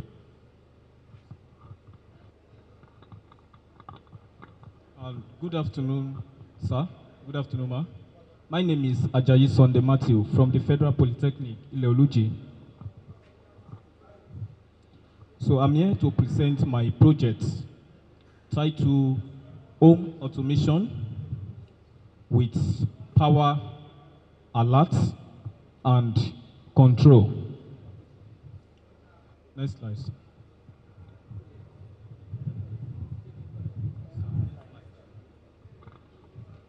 Nowadays, people are struggling with their lifestyle by doing their day activities. So there will be more chance to forget just simple things, such as switching off the light, air conditioner, electric, iron, and switching on the security camera, washing machine, as well as rice cooker. The electrical device connected in the home, office, or any place consume electrical power, and there are absolute necessity of saving power as per present day situation. So it is necessary to control electrical device more effective and efficient at any time from anywhere. So what I'm trying to say is that this project is basically on switching on and switching off of electrical appliances at home. Even when you are out of the house, you can easily switch it on and switch it off. Okay, in the absence of the slide, I hope the technical, sorry. All right, thank you. Design and construction of a low power consumption FM transmitter. Firstly, I would like to address that I would like for the benefit of those who might not understand the definition of transmitter. Transmitter is the device that is used to transmit electromagnetic wave signal from one point to another. And why do we need a medium to transmit information from one point to another? Because of attenuation. Our voice is so low that the power is between 20 hertz to 20 kilohertz, 20,000 hertz, of which it cannot travel far through the medium of atmosphere. So we need something to convey, to convey our message to another destination that can carry the signal farther than our normal human voice can do. And how do we achieve this? Our voice will be first converted to electrical signal through the use of transducer, which is microphone. And once it's been converted to electrical signal, modulation must take place because it's coming as a low frequency. Our voice is coming at, the electrical signal is at low frequency. So we have to impose this on a high frequency, and we can achieve this by an oscillator. An oscillator generates an high frequency for us, whereby modulation takes place, by which modulation means superimposing our low frequency signal over a carrier signal. i.e., we have 94.5. 94.5 is the carrier frequency, while our voice is being modulated. Our normal voice or audio that is coming from the studio gets to the processor stage. From the processor, enter into the exciter. Exciter is more or less the heart of a transmitter, whereby the process of modulation takes place. Then the oscillator generates a carrier frequency for us, then before going to the amplification stage. So why this project? The aim of this project is based on my research. I discovered that none of these transmitters were made in Nigeria. We don't have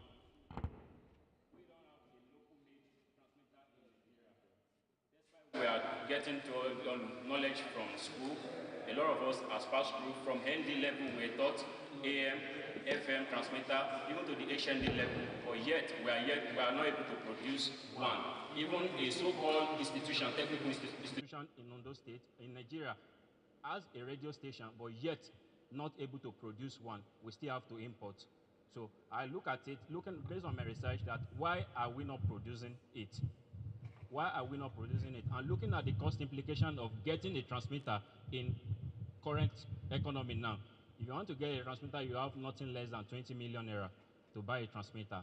To buy ordinary exciter, based on my research, to buy ordinary exciter, which does not even include the amplification stage, just to generate frequency and modulate your signal, you have to have about 10 million naira, of which we're being taught in school almost now and then, of which I believe if we are able to produce it here,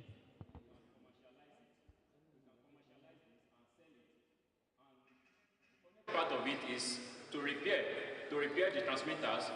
Most of this company that produces it, based on my research, some of those components are preset. They have the value on those components, you cannot replace it here, so you have to contact the company and you have to order for another module, of which they will give you at the price, of which one, the smallest one costs about 2 million naira. So you have to import from them. They've designed in such a way that you always have to return to them before getting a component. Number two, another reason for embarking on this project is how can we produce low power consumption transmitter? We discovered that in recent months, most of those stations reduce their transmission hour based on the cost of diesel in Nigeria currently. Most of those stations reduce their transmission hour from 5 a.m. to 12 a.m. to 6 a.m. to 9 p.m. Even a state-owned radio station reduced their transmission to that. So the project at this point has been explained, which is modulating. So in this project, I was able to use an IC to MAX Max 2606, which is an oscillating IC, which is capable of handling a frequency between 45 MHz to 450 MHz. On what we need to get the frequency of a radio is between 88.0 to 108.7. So it still falls between that range.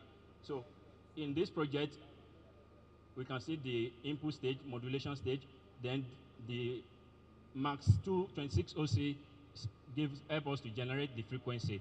And by tuning it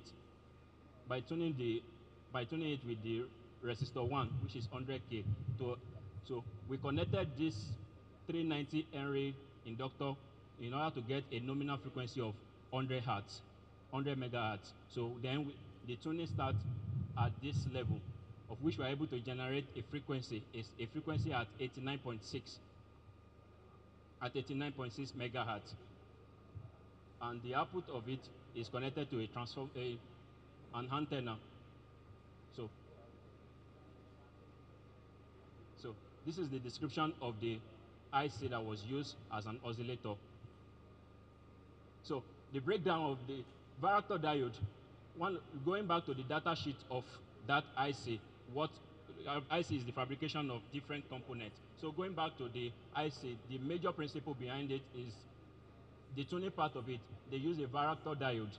A varactor diode is more or less like a diode that has a PN junction, that when you connect it in reverse bias, you apply a DC voltage to it in a reverse mode, the depletion region begin to increase in resistance with respect to the voltage. That's why it's called voltage control oscillator. So when you increase the voltage, the capacitance increases, and thereby increasing the frequency. And when the voltage decreases, I guess back on the screen, part of the slide is cutting off. So, no, I'm still on that page, please.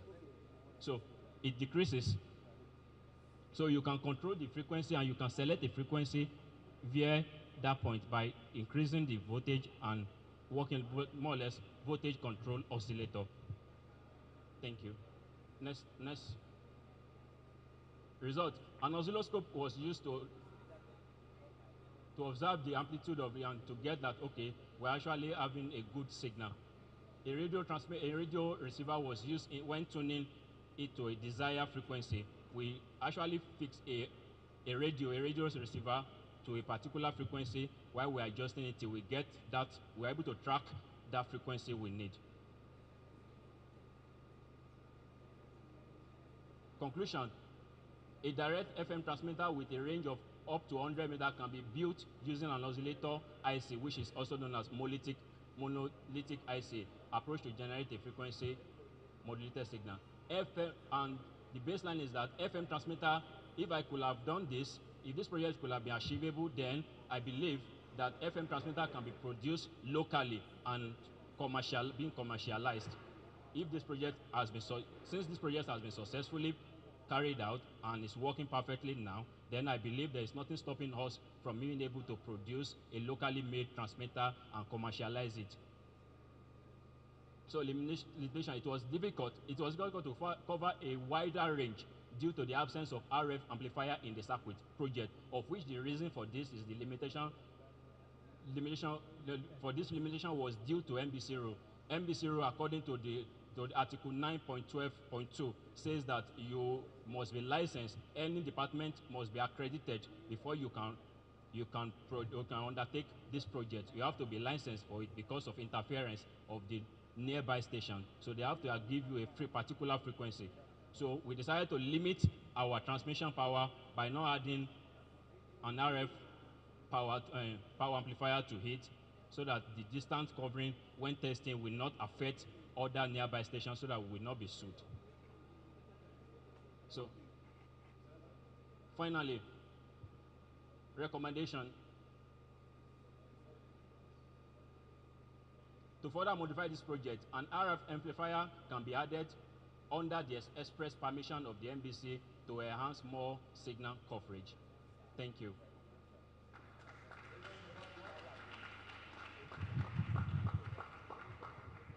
Electrical communication engineering, any question?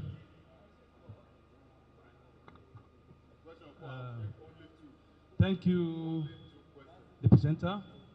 I will not ask you a question, but I will only try to educate us. Actually, the FM, you said, where do we need medium? You said because of attenuation.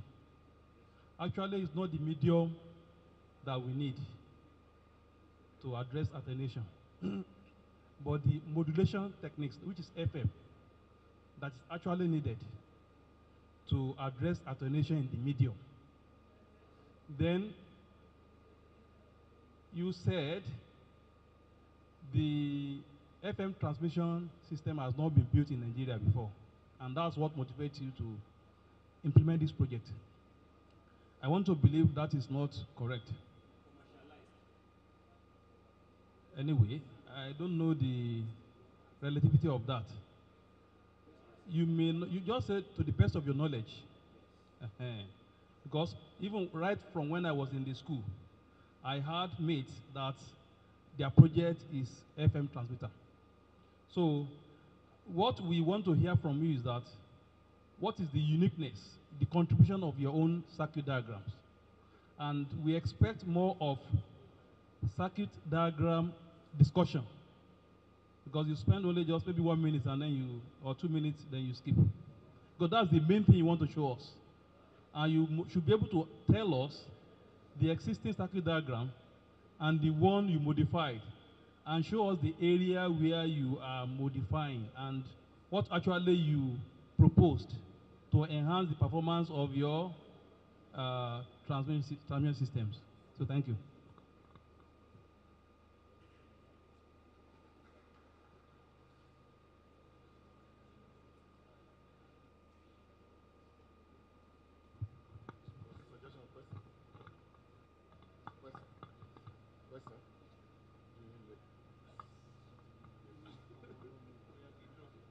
No, actually, I wouldn't have asked question from you.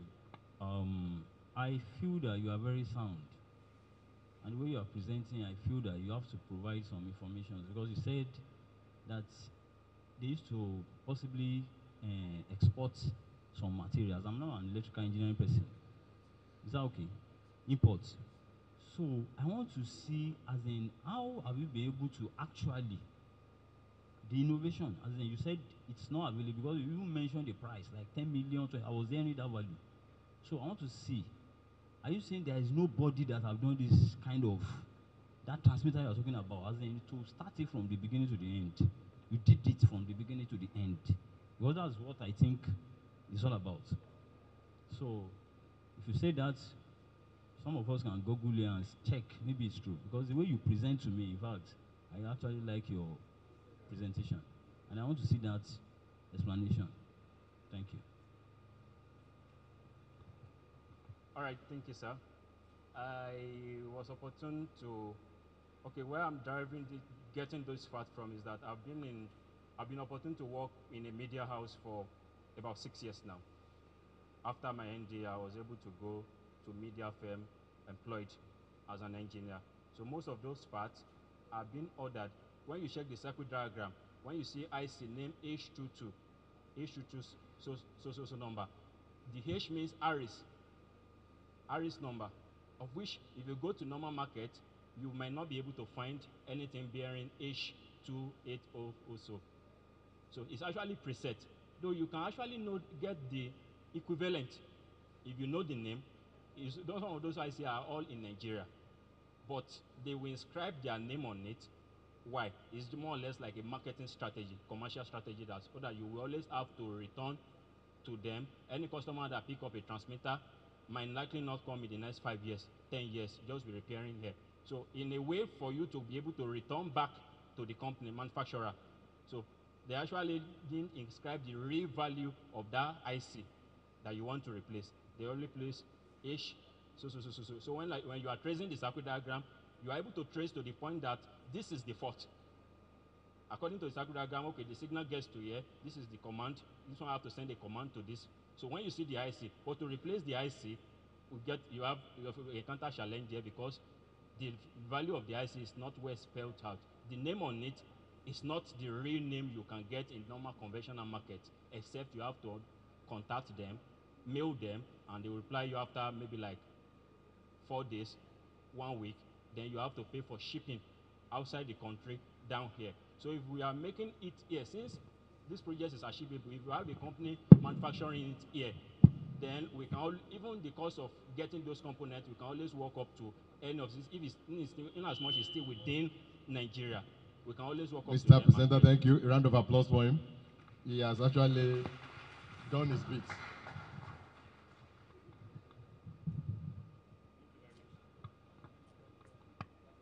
Please, do we still have any visiting Polytechnic at HND level which has not presented?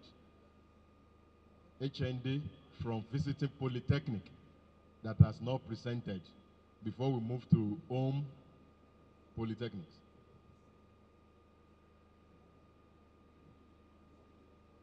So from other visiting Polytechnic, we only have ND that are remaining.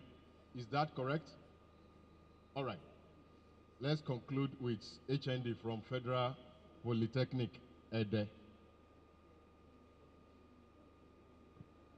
As I bring to the podium here, Salao Shegun Isikia to present for us in the HND category.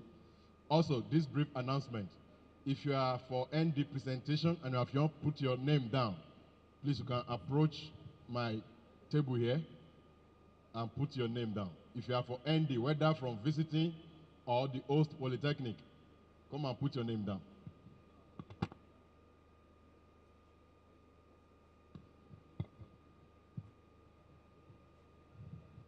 Good day, sir. Good day. Good day, sir. Good day, ma'am. All protocols duly observed. I am Salao Shegun from Department of Civil Engineering, Federal Polytechnic. This is a discovery for that I found out the use of clay as a partial replacement for cement in mortar production. It would be like a surprise to see that clay can be used as a binder in cement in mortar production. But meanwhile, I would like to follow this introduction now.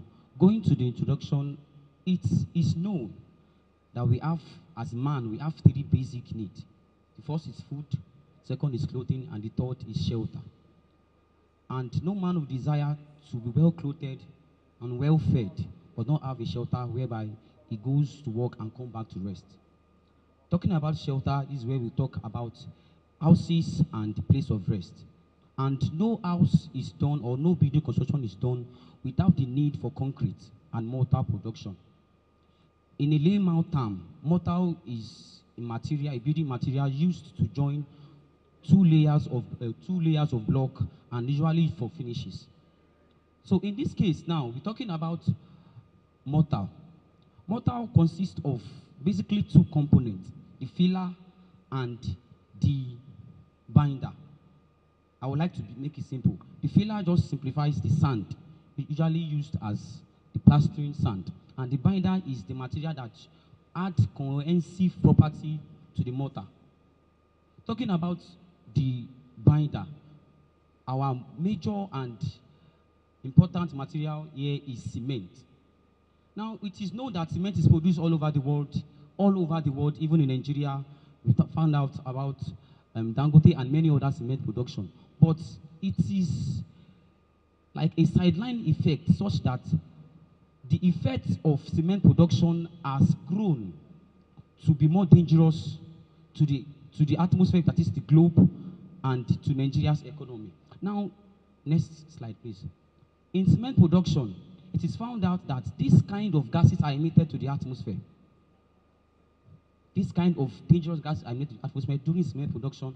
And a research done in 2019 said 4.1 billion metric tons of cement was produced globally, with an equivalent 8 to 10% of greenhouse gas emission. This greenhouse gas emission, and the effect is it affects the climate of the world at large. Secondly, the effect of cement production in Nigeria. In the last few months, we experienced a drastic increase in the price of cement, which led to the abandonment of certain building constructions. And also, some construction ideas are left in people's mind because the material needed, a major material which is cement, has been increased drastically. Next, please. On this note, this is why a great thought comes to my mind. How can we reduce or find a partial replacement for cement? And how can abandoned projects continue their construction? Which may all come to, okay, this is the toxic gases emitted during cement production, very toxic gases. So this brought me to a point where I find out that clay is one of the important constituent found in cement itself. Clay is one of the important constituent found in cement itself. So thinking about this, clay is readily available everywhere. So we don't have to import any material from anywhere. It can be made here in Nigeria. Now we'll be thinking clay has some advantages, maybe shrinkage. That has been sorted out in this practical. So now, moving to the next slide, please.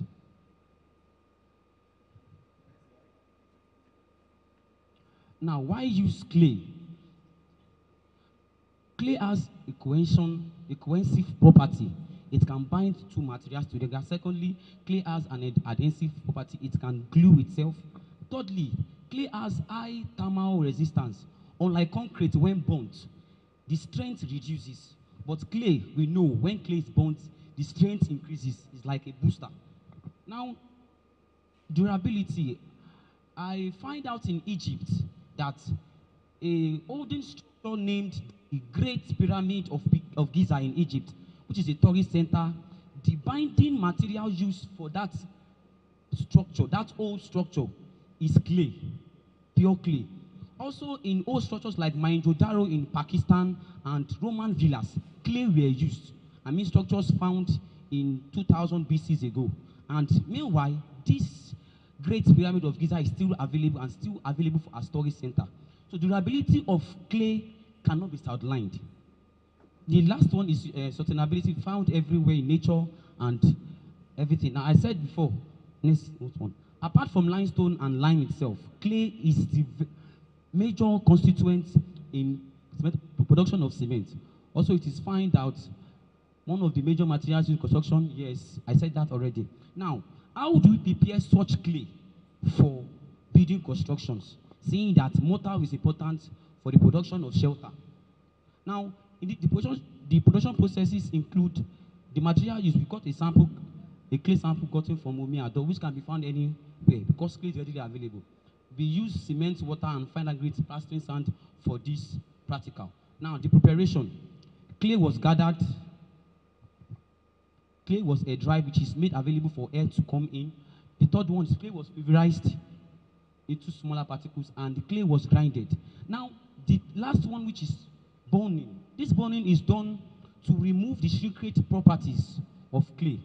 We know clay shrink over time, but this burning is done at this degree to remove shrinkage properties, and particles are rearranged when burnt. And this can be done by incinerator or ovens. Now, there are certain standards set to test the cementitious property of materials because they can be used for construction. And the ones carried out and that are used that to be carried out include the fineness test using the 90 micron sieve. We carried out the soundness test using Le Chatelier's apparatus and certain time tests using Vilcat's apparatus. The results are shown after. Okay, we made available available materials for mortar and the cubes made from this mortar. Now, the fineness test done for all cement, next please, and for clay shows that by standard, the percentage remaining for clay after using 90% micron sieve should be 10%, which tells us that even Dangote cement and every other cement produced in Nigeria does not meet such standard. It was tested and proven. Second test is soundness test. This is done to check the expansion probability of the soundness. Second one. That how possible will the prepared specimen expand? When 0% of clay is added, we have 1.95. When 20% is added, we have 7.5. By standard, no concrete material should expand less more than 10 millimeter expansion. So using 20% of clay as a partial replacement for cement meets this standard and is a good to go advantage for us. Second one is the setting time test. Setting time to a layman is the time taken for cement to add up. And checking out when we use 20% of clay, the final setting time is 140, which is below the set standard of 375 minutes for a concrete to adding up. Next one, please. We carried out Atterbag test on the clay materials used, which is the burnt clay. So carrying out these things, next one, please. Carrying out the practical shows us that the burnt clay falls within the average range of any material which give us a no and a good advantage so that our burnt clay cannot expand or shrink. In the light of this, we can both fully and efficiently use 20% of clay in mortar production and 10% of clay in concrete production without any visibility of disadvantage. Thank you. A round of applause. Thank you. People in the building sector, do we have any question for the presenter? You have?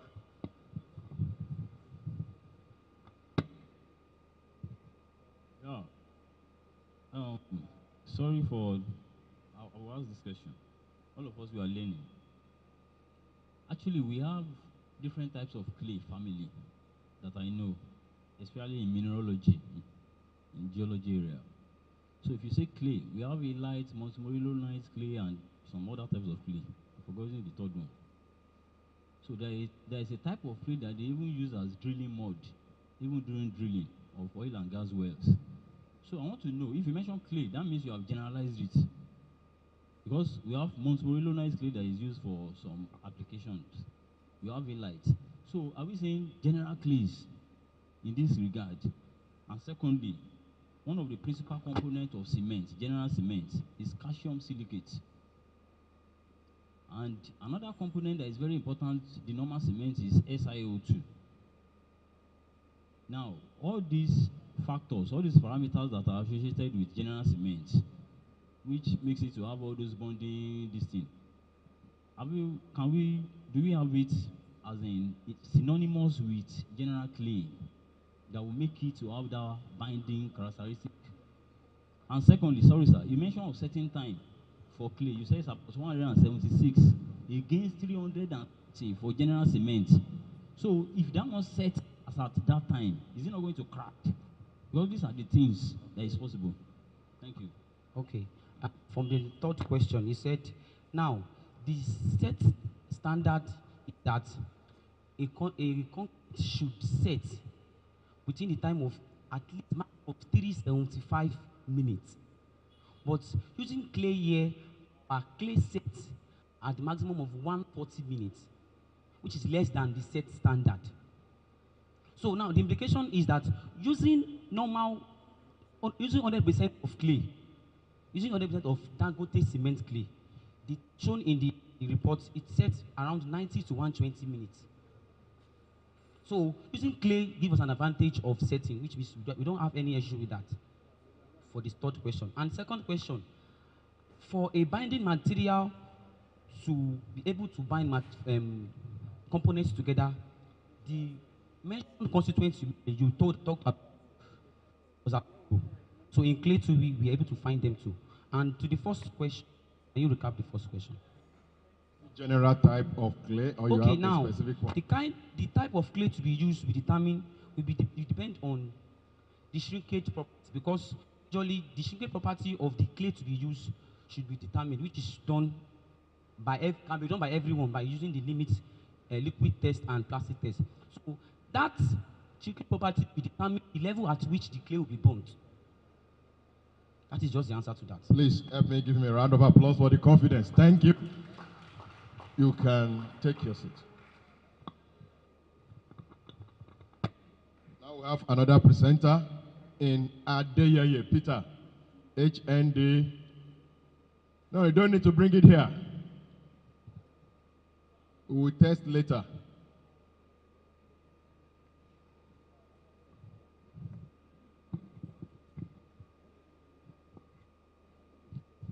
Good afternoon, sir. Good afternoon, ma.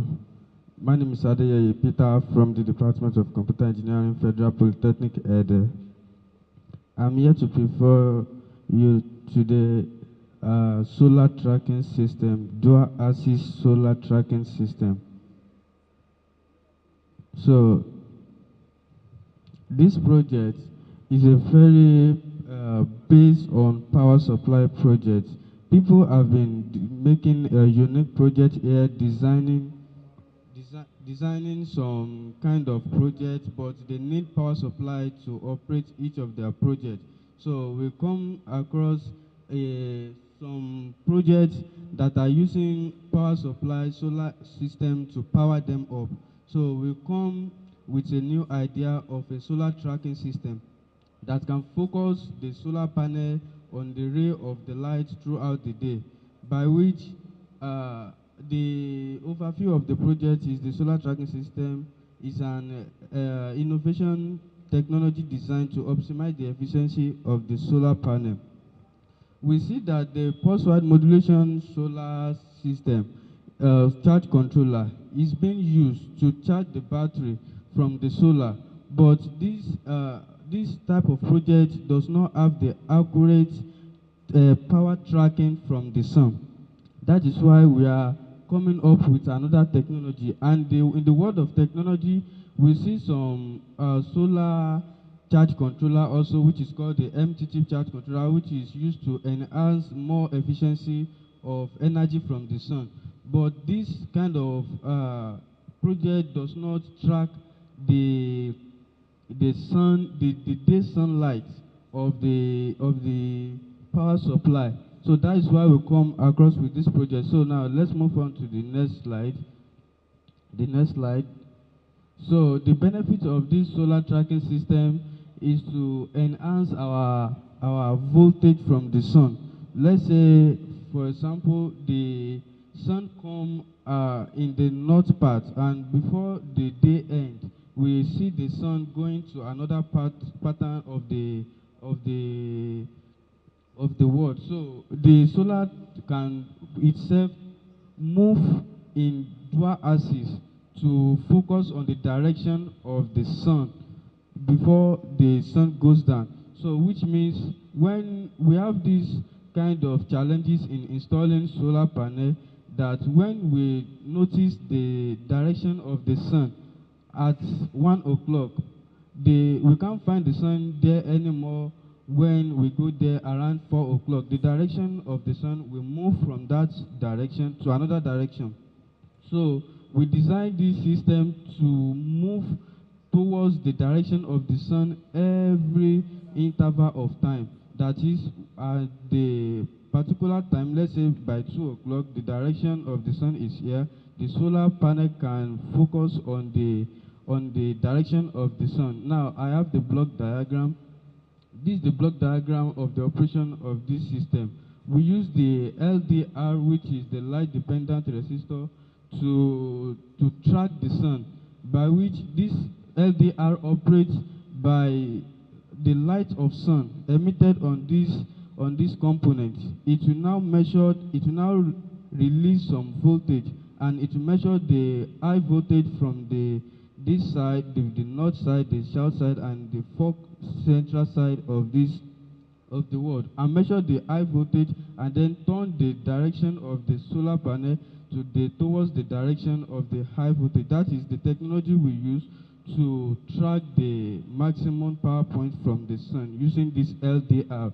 And then this is the circuit diagram. We use the Arduino Uno, we use the servo motor, we use the potentiometer to design this project, and then the components used, which I have already mentioned, where that this is the LDR and the resistor connected in series with the Arduino, which are going to provide the 5 volts to the Arduino, and then where there is no sun, we have laser volts. So the next slide is the application area, which I have already said then that all the projects need power supply to operate. Let's say in the solar farm system, when the sun comes out around 12 o'clock to 4, we can only get our good efficiency of the electricity from the solar panel. But using this type of solar tracking system, from when the sun comes in the direction of the sun, the solar panel will actually focus on the sun from any time the sun comes out to the runtime interval of the sun. So now we have, this is the picture of this project, and we use the servo motor to rotate the direction of the solar panel. So there is a display on it which display the voltage value of the solar panel. That is, when the solar panel focus on the direction of the sun, we can measure the amount of voltage coming out from the solar panel. That's why the display is on the design of the project. And then we have another application area, industrial installation and agricultural installation, then telecommunication tower, where there is no electricity. In the rural area where we have a communication tower that we cannot provide electricity or generator, we cannot afford to buy gen, so we can install this solar, which can operate from morning till night, and then from any time the sun comes into the area. So we have the residential system also, which can be used for anybody, which can be installed at home and then installed in our office or anywhere or on each project we are using. Thank you. Thank you for a round of applause for him. Do we have people from the energy sector here that may have 1 or 2 questions from him? Because of our time, just 1 question.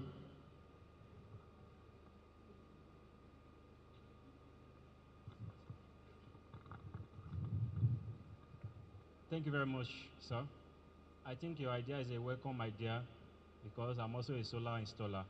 But where I got confused is the mechanism, the principle behind the mechanism you use in detecting the radiation or the intensity of the sun.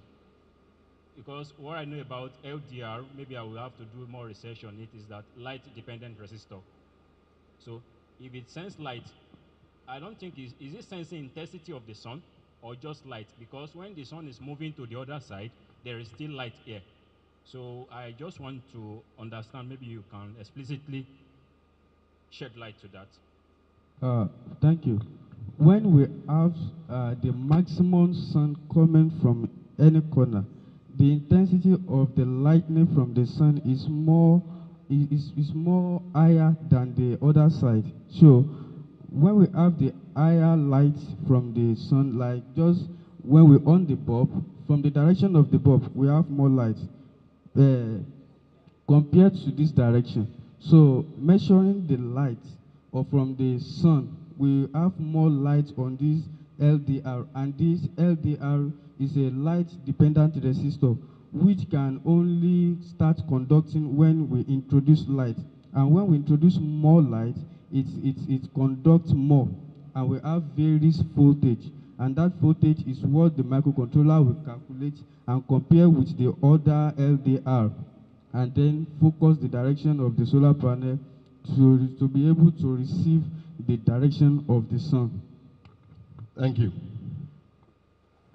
In the absence of no other question, let me call to the podium Omekunle Damilare Emmanuel, also in the HND category.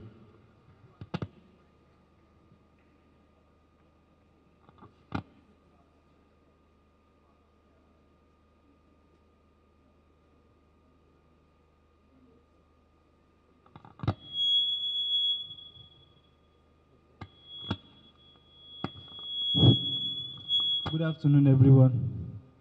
My name is Omekunle Damilare Emmanuel from Federal Polytechnic at the Department of Electrical Electronics Engineering, Telecommunication Option.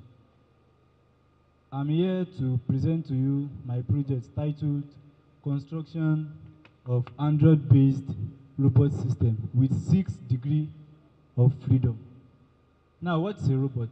We all know that a robot is maybe a machine that can do a particular task even more better than a man can do, depending on, let's say, how it was programmed. Now, about the 6 degrees of freedom. The meaning of the 6 degrees of freedom is that, let me use this my hand as an example. The moving parts of this robot are what we refer to as the degree of freedom. Now, my arm moving like this, here is a freedom, here is a freedom, here is a freedom, then me doing like this is a freedom. Now, this Android-based robot system is a type of system that can be used to do many tasks. Now, let's imagine our electrical engineering working in the street, let's say installing the cables on the poles. Now, when they want to lift these cables, they have to use maybe something like ladder, so that they will be able to raise the cables. Now, with the help of this robot, with this Android-based controlled robot system, we can lift this cable. Now, when they were using the ladder to lift the cable, I can say they were risking their lives, because anything can happen. Anything can happen, so they may fall. But using this Android-based robot system, it makes the job, it makes it too convenient. Now, the components required for this Android-based robot system, I used a Atmega 328 microcontroller where I uploaded the program I've written. Then the moving parts are controlled by a DC servo motor. Then I used a 5-volt power supply for the prototype. Now, I've already talked about the application.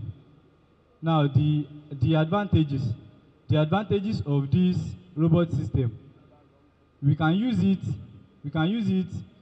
where we have a very difficult task. Like now, our engineers want to work inside the sea. Most of the time, they will have to tie themselves with a rope to go and do the job under the sea. But with the help of this robot, we can control it with our Android system, with our Android phone, to send it down to the sea, then pick what we want to pick, then bring it out. Then the construction. The hardware selection includes a 6-i-torque servo motor, e.g. MG996R, a microcontroller, e.g. 382P, is used, as I've already said.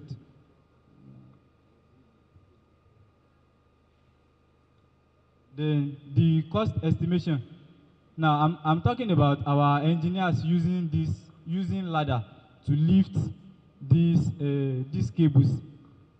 The reason why they were doing the jobs like that is that, let me say, they didn't have enough money to get this type of robot system. But now I make this type of robot system, which is not cost. It's not cost. So this is the application interface. Each of the arm of the robot has its own slide variator that is used to vary the moving parts of the robot system. Now, this is the prototype.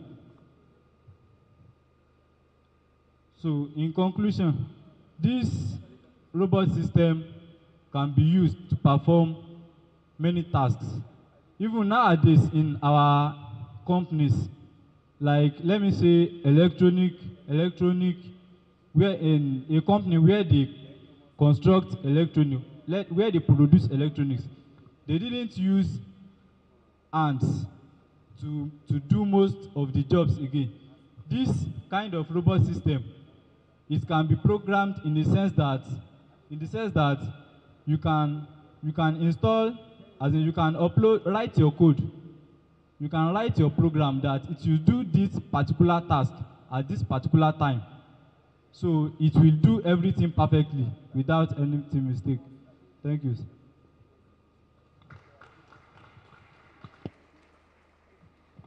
Thank you. Do we have any question for the presenter? I received information that we may have to change our power source as we are running out of fuel. Any question? In the absence of question, presenter, take a bow.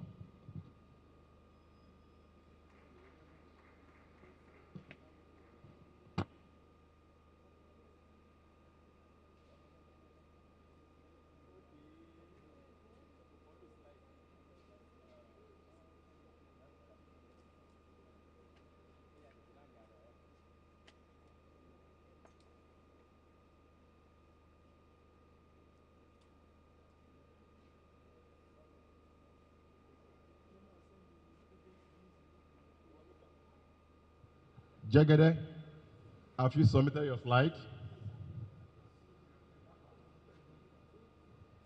At this stage, we are through with all HND presentation.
With the permission from the panel, we take one from ND category now. As I call Jagede Solomon from Ekiti State Polytechnic, Ishon Ekiti. Good afternoon, everyone. Like I've said, my name is Jagede Solomon Tosin. I'm sorry. From Ekiti State Polytechnic, Ishon Ekiti. I'm here to present our final year project. The topic is single phase automatic changeover switch. What is the importance of this single-phase automatic changeover switch. I will first like to show us the context of this project, the context, introduction of this important project, the economic importance of this project, where it can be used or where this project can be benefit us in our area of organization or in our domestic area to develop human development, and the components and materials being used for this project. And I would like to talk about the merit of this project. It's also a advantages of this project. And the cycle diagram, who is the father of this project. We made use of this cycle diagram to construct our project. Without this cycle diagram, we cannot be able to construct or to build this project. Like, for example, architectural, they plan first and draw a sketch of diagram before they can build house. And the principal operation of this project, I would like to talk about it and the conclusion also. Please, slide. Introduction. The importance of this project, like I've said, single-phase automatic changeover switch is an electrical device that's also called automatic transfer switch. This device is transferring a load from one primary source to the other backup or alternative source.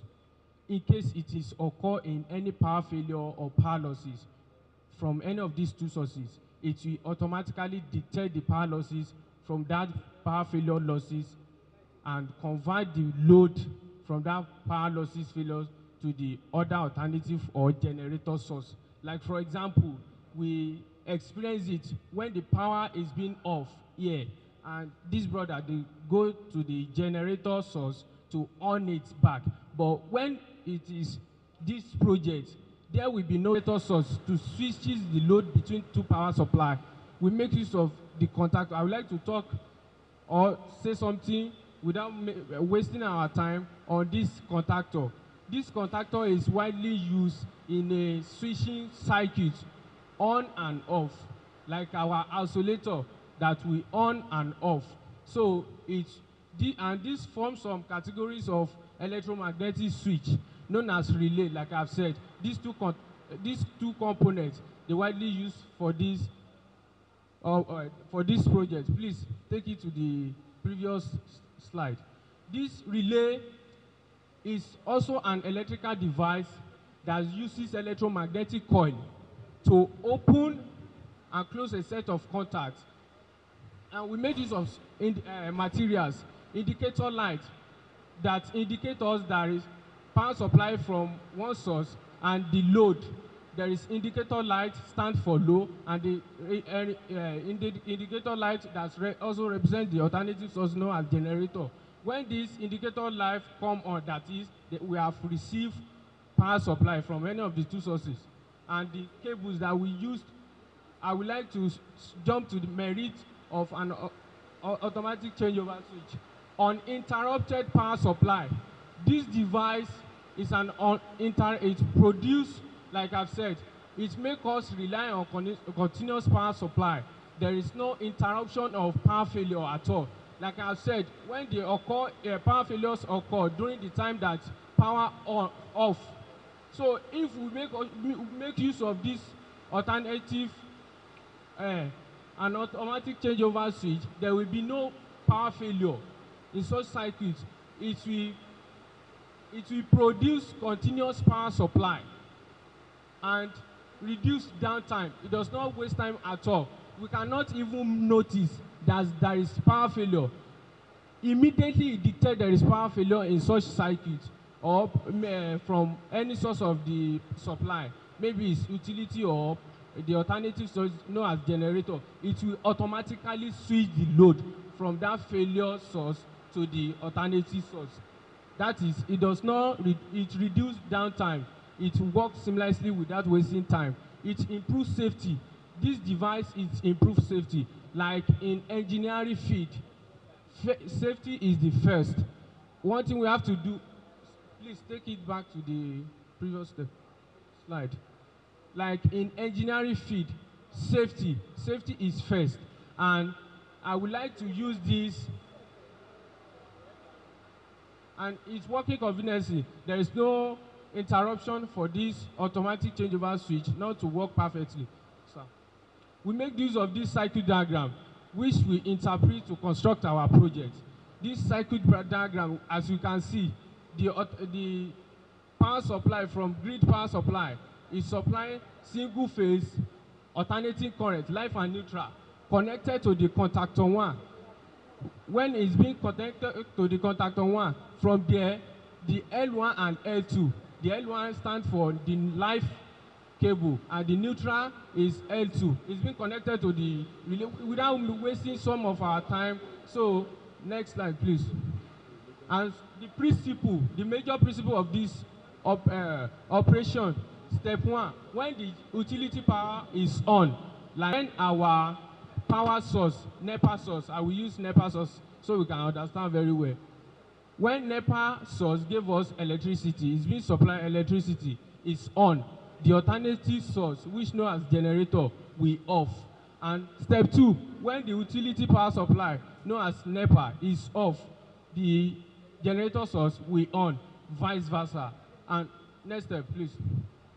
The step 3, when the utility power returned, the generator will automatically on by the help of the relay, which sends a signal to the conclusion. Automatic changeover switch project demonstrates enhanced power supply reliability and efficiency through advanced control, sensors, and switching mechanism, ensuring uninterrupted power to the electrical load.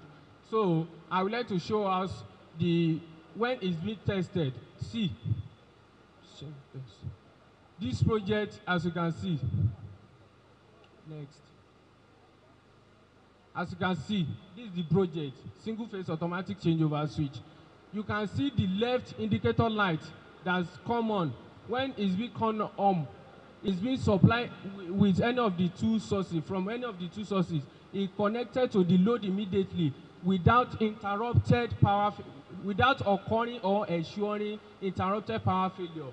And as you can see, the left side, the first indicator light show yellow color. Please, I would like to thank him for a round of applause for him.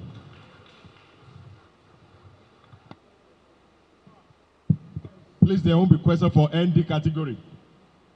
There will not be question for ND category. Joseph Esther Bamitale from Federal Polytechnic, Ado Ekiti. Joseph Esther Bamitale. Please, you are engineering student. Learn time management. We don't have much fuel and rain is falling. I may reduce your time.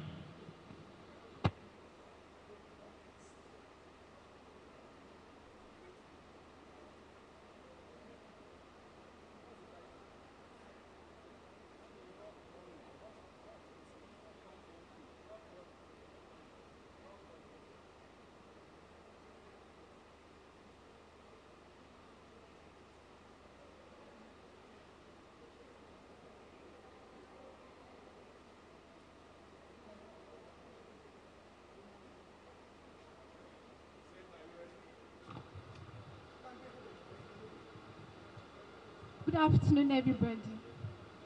My name is Joseph Esther, standing on the existing protocol.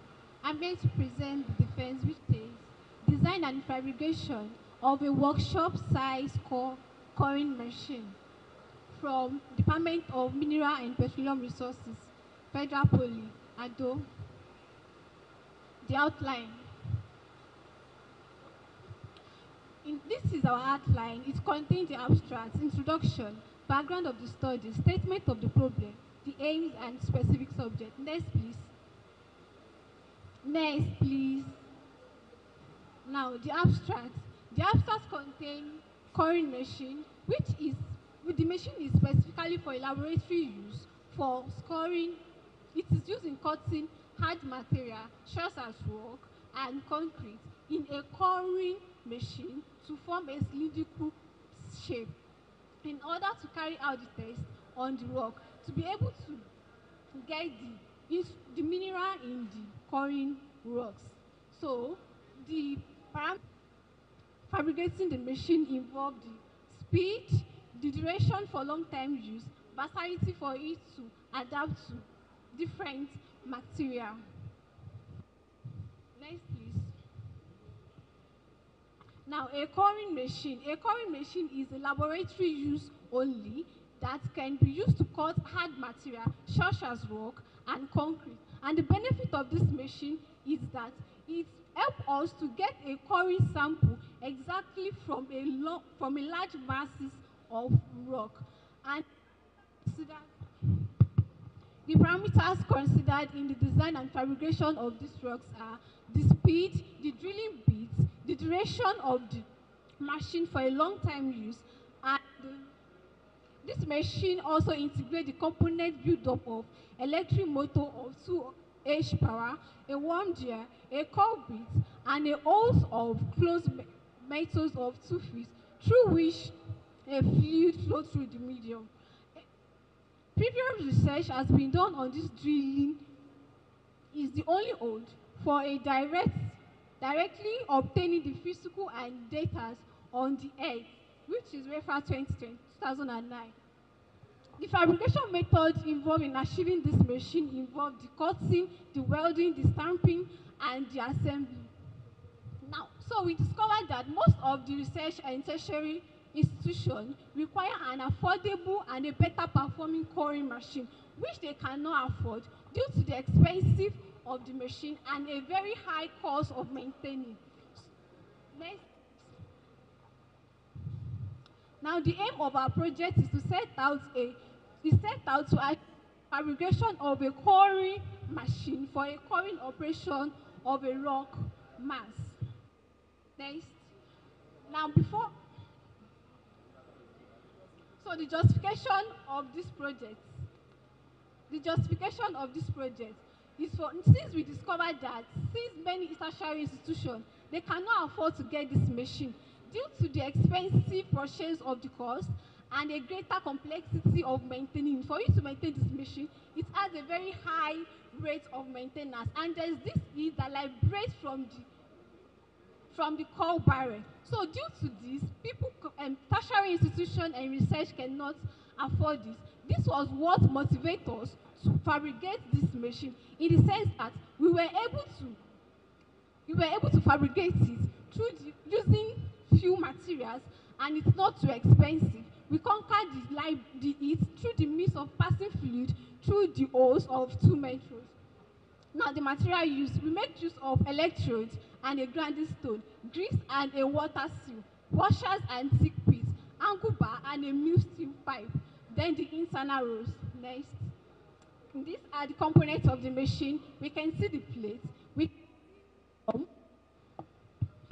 can see the plates. We can see the pump at the up. Next, please. Now, before the method involved in fabricating this machine, we make use of milling and turning equipment, which we use to cut the material. The 2 fabrication equipment was used to form a material into a shape of tube, and the stamping to stamp it. Then a welding machine to melt and bond some materials together. Then a sheet metal forming equipment to cut the sheet plate. Next. Now, the fabrication techniques used is cutting, forming and punching, stamping and welding. Then we involve in shear. Next. Now, these are the material selection 6. Then for marble, it is 49.9, and for gypsum, it's 29.3. Next, please. So at the end of this project, we were able to fabricate a core drilling machine, and it was tested. Then the system ensured that the drilling rock material by ensuring a creating hole of about 22 millimeter, which is 2 centimeter. And the rate of penetration created in limestone, marble, and gypsum are 3.93 centimeter per minute, and in marble it is 3.08 centimeter per minute, and in gypsum is 2.10 centimeter per minute respectively. Thank you for listening. Please applause for her.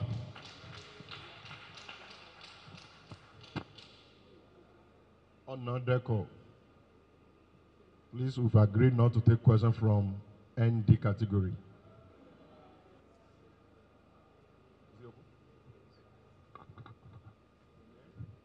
Good day, sir. My name is Onodeko Adekunle from Federal Polytechnic, Ilaru. I'm here to develop a project which says design and development of maize, dehusking, and shelling machine. As we all know, Nigeria is the third largest country .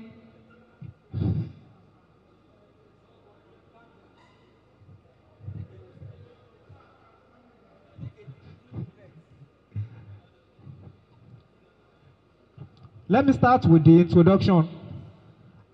From the botanical name is Zime.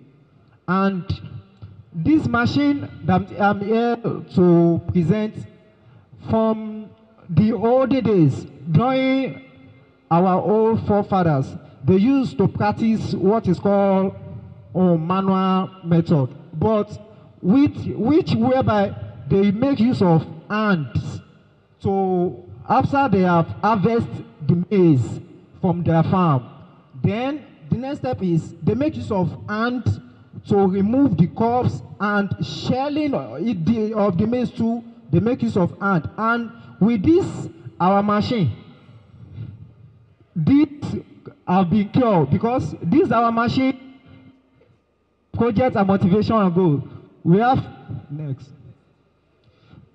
which is the traditional method about, and the goal of this machine is user friendly, and this machine have two major principles, which is dehusking and shelling, and this makes it to be different from most of the shelling machine outside there, because this machine performs two functions, which is you don't need to use hand to dehusk your maize anymore, because this machine have already saved labor and save times for you. Just pour, make sure the maize have been dry from the farm with moisture content of 10 to 14 degree, 10 to 40%.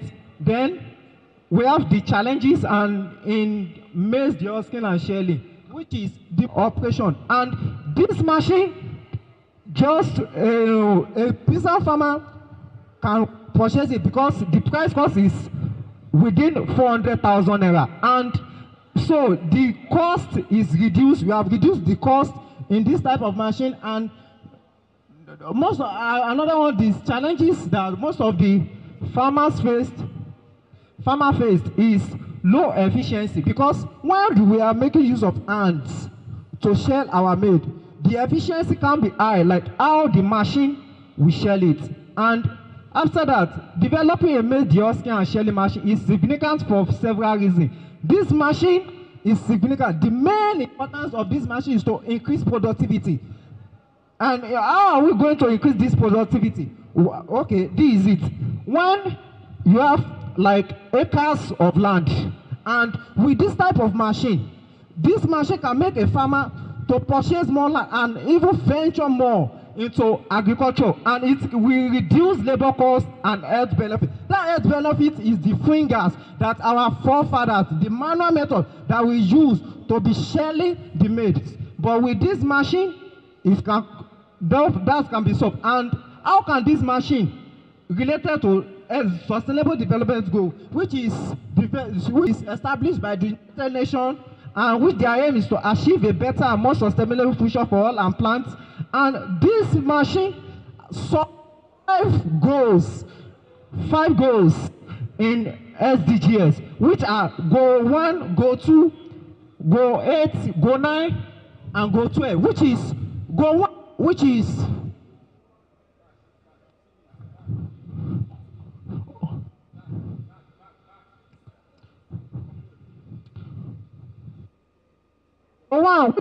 no poverty. A farmer that have this type of machine can never know a poverty, because since you have what you can use to make money for yourself, there will surely be source of income. And when you have source of income, then zero hunger have been eliminated. And after that, decent work And with use of machine, when you have it in hand, then that means this machine have already created job opportunity for such a person. And industry, innovation and infrastructure, the development and dissemination of materials that we use, which are the gasoline, bend, our belt, pulley, the oxen, blade, shelling, and design consideration. Before we construct this machine, there are design considerations that we consider, and the design consideration that will help us, because at the end of making this machine, if the machine is too cost, people won't be able to purchase it. But with this design consideration of ours, we are able to reduce the price and make the machine lifespan to be long, and which are design philosophy, which include power requirement, ease of replacement of various components, labor requirements, ease of mobility, possibility of machine lubrication, safety, and materials. Next, please. And design philosophy. This design philosophy is talking about how the machine principles are operated. And the machine, as I said earlier, the machine has two principles, which is to deox and to shell. And the prime mover, we have the machine makes use of gasoline prime mover, which is the gasoline that will power this engine. And there is a pulley at the edge. Once you start and it starts to rotate, then it will transfer the power to the shelling chamber. And after that, once you pour your maize inside, the machine has two outlets, which is one where your maize will pass to come out, and the opposite second one where the chaff and the maize waste part will pass. And the method that we use, and these are the machine. Before we assemble it, these are the detailed drawings of the machine. And as an engineering student, we can't just produce a machine without any design analysis and calculation of it. And these are my little design calculation of it on this machine. I was able to calculate my diameter, which at the end, I have a 25mm diameter shaft, and I was able to calculate my power requirement and the length of belt, because the belt that was used inside this machine is an open belt. And after that machine testing, the husking and shelling machine was tested for a variety of 15 minutes. Throughput capacity of the sheller was 71.42 kilowatt per hour at 2 kg. And these are my results after testing of the machine. And the operation and maintenance, which setting up of the machine. Before you can operate this machine, you have to set up and make sure you place it on a flat soil, not a loop soil. Then your maintenance, you know that. Mr. Presenter, your time is up. Conclusion. Thank you. Okay. Conclusion. The deoxing and shelling machine is affordable and easy to use, reducing shelling time by over 10 times and preventing fingers. And please, don't forget, this machine application can be used at home because it is mobile. So we can use it at home. In the community too, it can be used also. Thanks.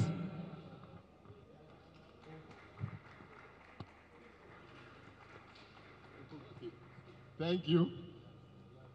Our next presenter also from Federal Poly Laro, Dada Rashid A. Please be mindful of the time. You have just 5 minutes. Okay? Tell us the introduction, significance, show us what you did, and conclude.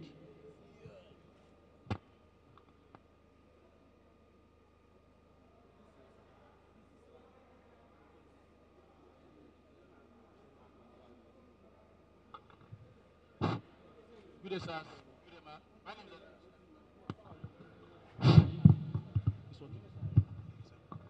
Good day, sir. Good day, ma'am. My name is Dada Rashid Adekoji from Federal Polytechnic of Ilaro. Yeah, I'm here to permit me to present a design and fabrication of cassava peeling machine. Next, please. Next.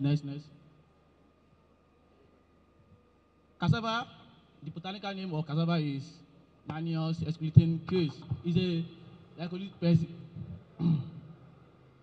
perennial plant that belongs to the botanical name of. We know cassava. Go to what you did. Are you telling Next, us please, cassava? next. I think fufu. Sorry, sir. Next.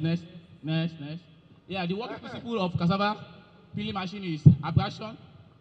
So cassava peeling machine mainly consists of peeling of brush, motor, conveyor, and system, water spraying system. Next slide, please. Materials and method.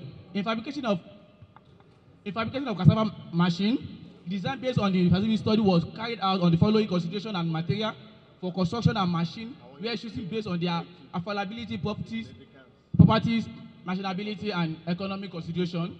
Next, please. The method of cassava peeling. As we all know, we have manual, mechanical, chemical, and steam method. First of all, the manual one, everybody know the manual one. Next class, please. The manual one, everybody is very a sign of cumbersome people, as you can see on the screen. Is time wasting and cost of labor.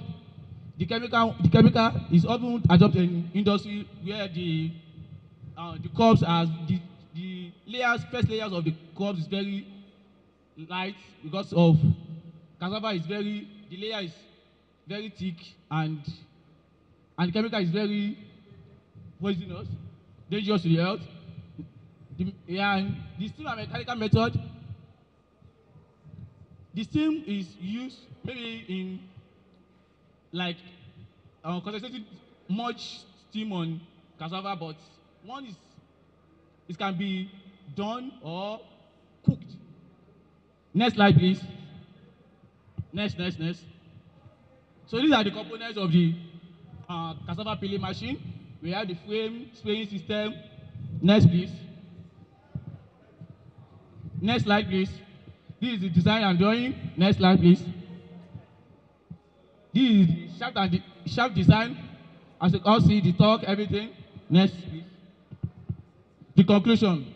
To the sum of this cassava peeling machine, the essential of improving food security and encouraging sustainability, farming practice, and aid small-scale farmers. These devices increase overall productivity, increase food waste, and speed of cassava processing procedure. They can save time, labor, and automating the peeling process, which eventually boosts agricultural output and spur economic growth. Thank you very much, sir. Applause for him. Thank you for managing your time very well. That must have earned you extra mark. We move to the next round of Federal Polytechnic, Ado Ekiti. Hope she's not eating. Giwa Glory Samuel. Oh, Glory is a he.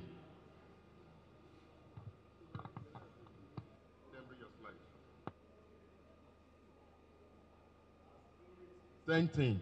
Let Adedimeji Adekunle be getting ready. After Glory, we are going to have Adedimeji Adekunle from Federal Polytechnic Ile-Oluji.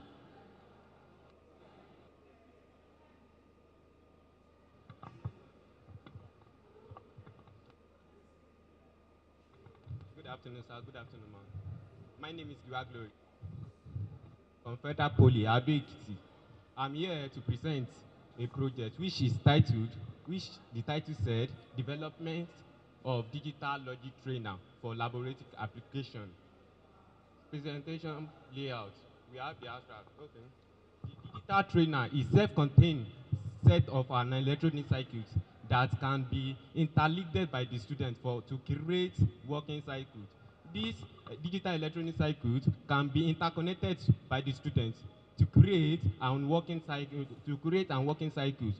The next one, we said that logic gate section is aimed to perform basic binomial function. When we are talking about binomial functions such as AND gate, NOR gate, and NOT gate. The purpose of this, the objective of this work The purpose,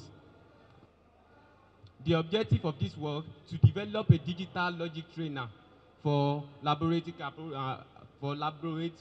application. To develop it, we involve in some steps to develop a digital logic trainer in our laboratory application. Well, the next step we will say that what is a logic gate? A logic gate is an electronic circuit that perform a specific operational that perform a specific operation or input to produce an output signal. The information, we say that logic gate is a simple basic electronic circuit that performs simple arithmetic. When we are talking about arithmetic, arithmetic is the study of numbers. We say that logic gate consists of components. So the component that we use to construct the logic gate, we have diode, we have transistor, and so other elements. The construction of the digital circuit in small electronic circuits. When we say that small electronic circuits, that means thin electronic circuit. And the example of thin electronic circuits are diode, transistor, resistor, IC. This is the constructed digital logic gate. The control switch, this is the part of the right side. We see the control system by the right side. This is the logic element, as showing as OR gate, NOT gate. It has two channels. The logic gate has two channels. We may use the first channel or the second channels. We have testing and results. Testing and result of. We say that OR gate, the OR gate of this gauge,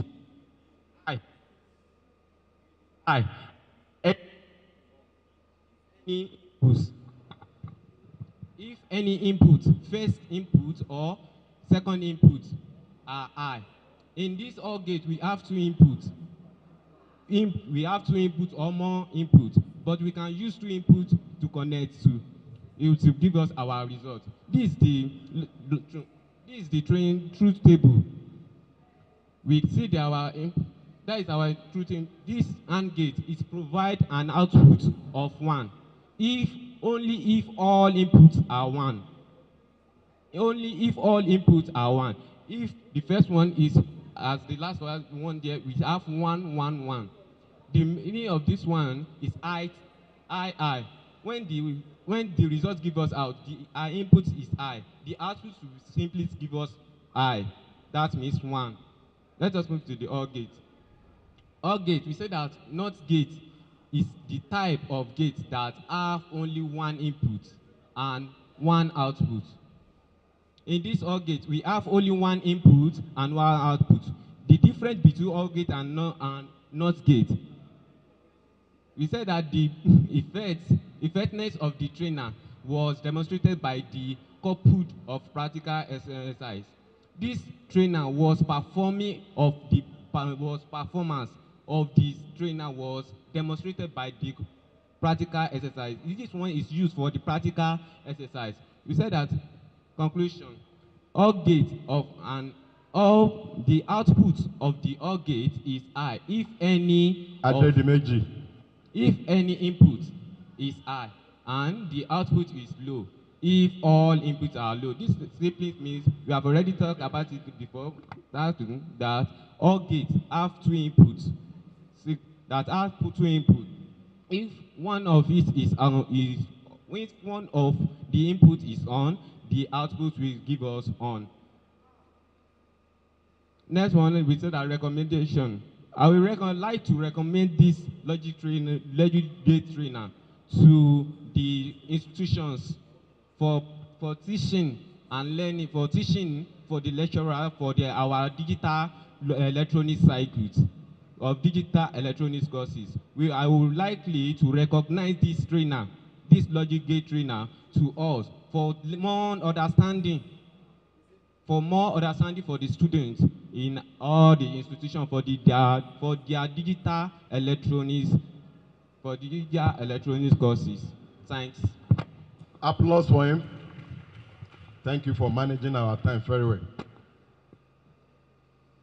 We continue to Federal Polytechnic Leoluji, as I call Adedimeji Adekunle Solomon.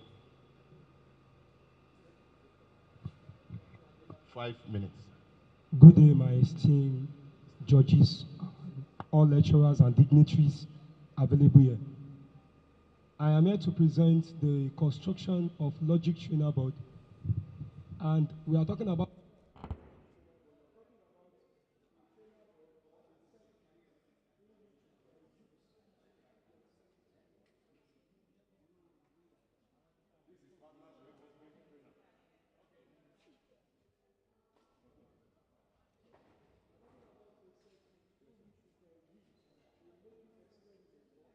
experiment in our labs. In recent years, we have noticed that most students have issues in accessing this kind of equipment because it's very expensive to purchase. And looking outside the country, before you can get this kind of equipment, you have to travel outside the country to get this kind of equipment. And it's very expensive. The shipping condition and all things that are involved.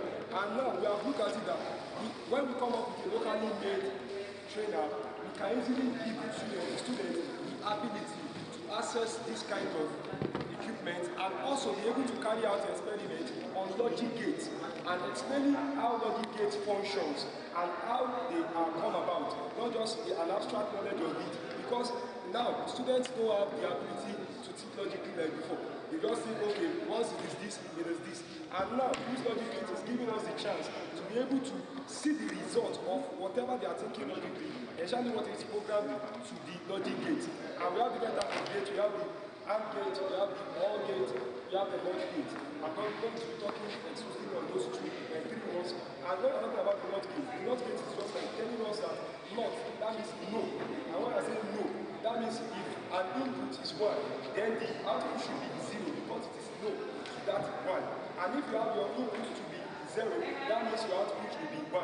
And when we're talking about the AND gate is just a simple experiment or super arithmetic using the body algebra, and it's not something that is far-fetched. When we're talking about AND gate, we're talking about AND, that is A times B, which is when you have your 0 times 0, you should have your 0, which will give you a low output. When you have your 1 times 1, it's going to give you 1, which is high output. When you have your 0 times 1 in normal mathematics algebra, it is 0, which is a low output. And when you also have your 1 times 0, it's also 0, which is a low output that is going to give it to you. And most of these logic gates, they are logic gates that they have 2 inputs and 1 output in getting those things. And on this logic trainer that is fabricated here, you can see that it has two inputs for the AND gate. So once we can connect the probes or the test leads here and connect the output, we can connect the test leads to this place. The input probes, they are connected to this side. So with here, this is toggle switch we can use to control the output, yes or no. So and we are supplying with a 5 volt because it also has it needs a power source in order to be able to make use of those experiments that are going to be carried out. So the output is going to this pin here, which will indicate once it is correctly connected, it will indicate if our AND gate is in low state or is in high state. So also we also have other activities such as the 7-segment display, which is also like a body algebra, where you have to calculate the binary function, bringing out the answers to you.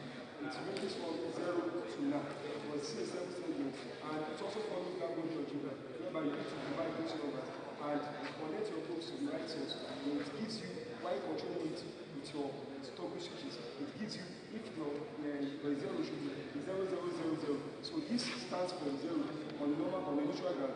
But when you switch it to the right state, or those states, then you want to get 0, 0, 0, 0, 0, then it's going to display 0. So likewise for your 1, for your 2, for your 3, for your 4, and so on. And this is meant to use them as students in the experimental because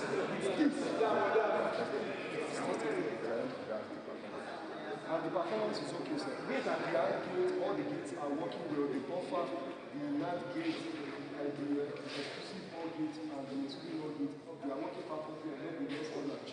And also, the YAML, service element display, is also working. Omogbeminiyi to step forward.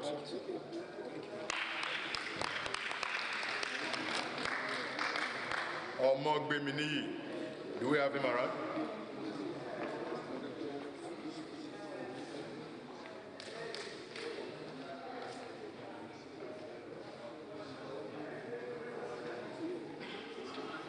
What are you presenting?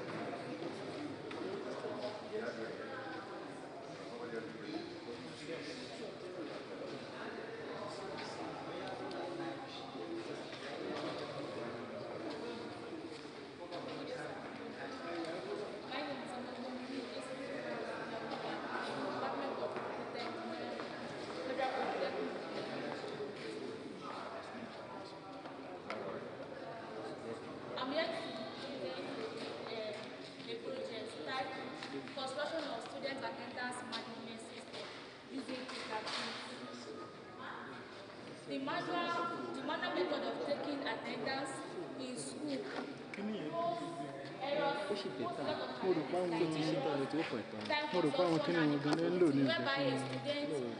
whereby a student take attendance for another student that is not in school, and also there is possibility that attendance to paper sheet, the paper sheet might lost or tear, whereby the record won't be accurate.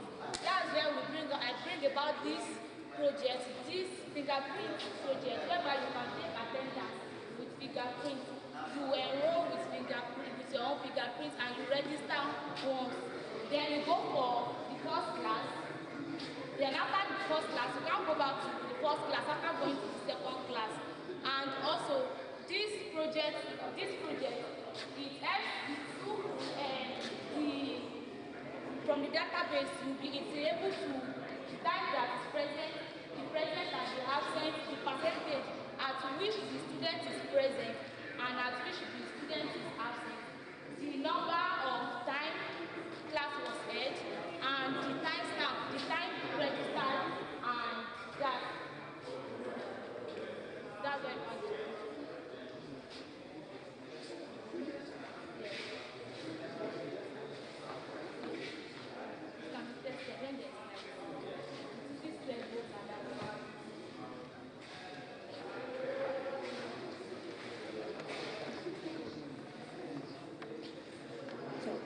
All right, thank you.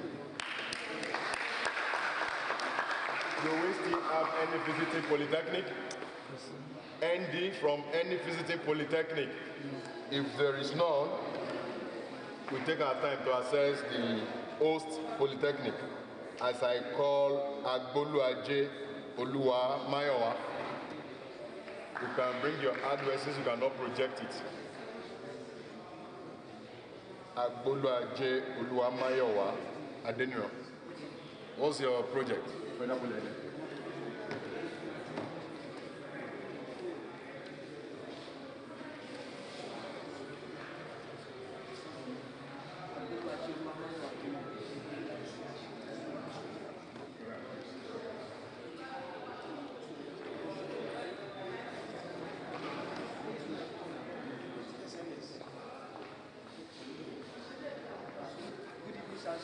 Standing on the existing protocol, my name is from the Department of Electrical Electronics Technology, School of Engineering Technology, Federal Polytechnic Ede.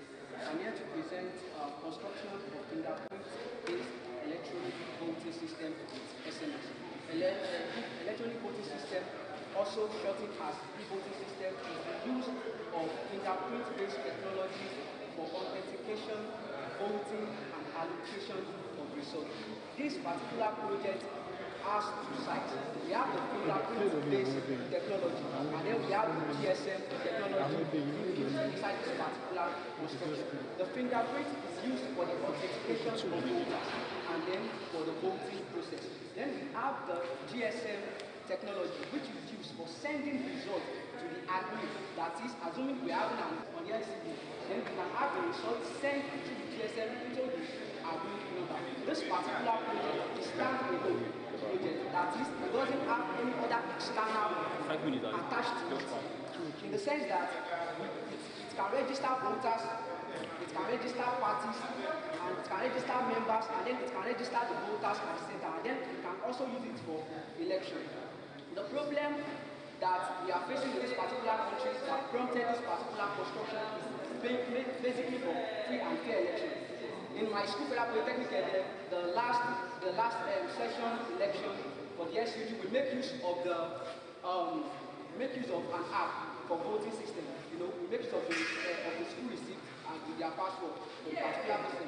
But there are some issues that arise in the process of saying maybe I have a roommate. That roommate can just steal my own school fees receipt and go there and use it for voting. But you know that even if I have 5 fingers, these 5 fingers are not equal. If I'm using this particular finger, my index finger to open my phone, if I use another finger, maybe my thumb to open, it won't open. That means even your own particular fingers are not equal. So this is what prompted this particular project. Let's take a look at an example. Assuming we have, in the courtroom, we have a jury system.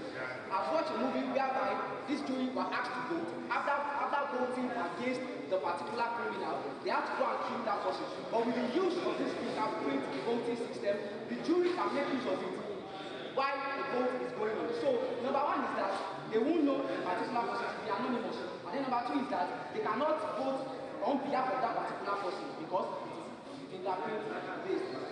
I have literature review because of I have it here.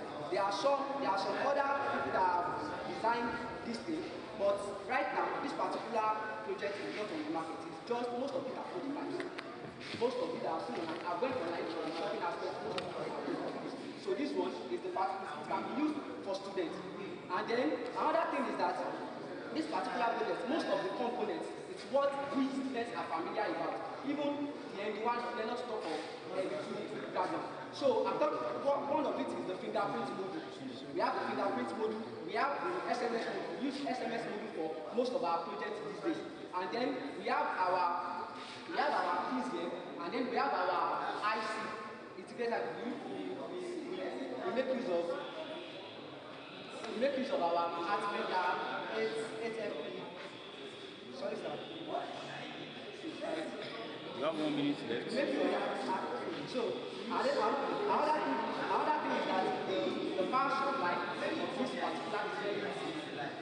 You can, in a particular aspect, maybe they are in an election is going on, for an example now, in a particular place. And then there is power outage because it has a backup. And maybe they forgot to charge it before coming to the election because of some reasons. We can make use of backup because it's using the charger port.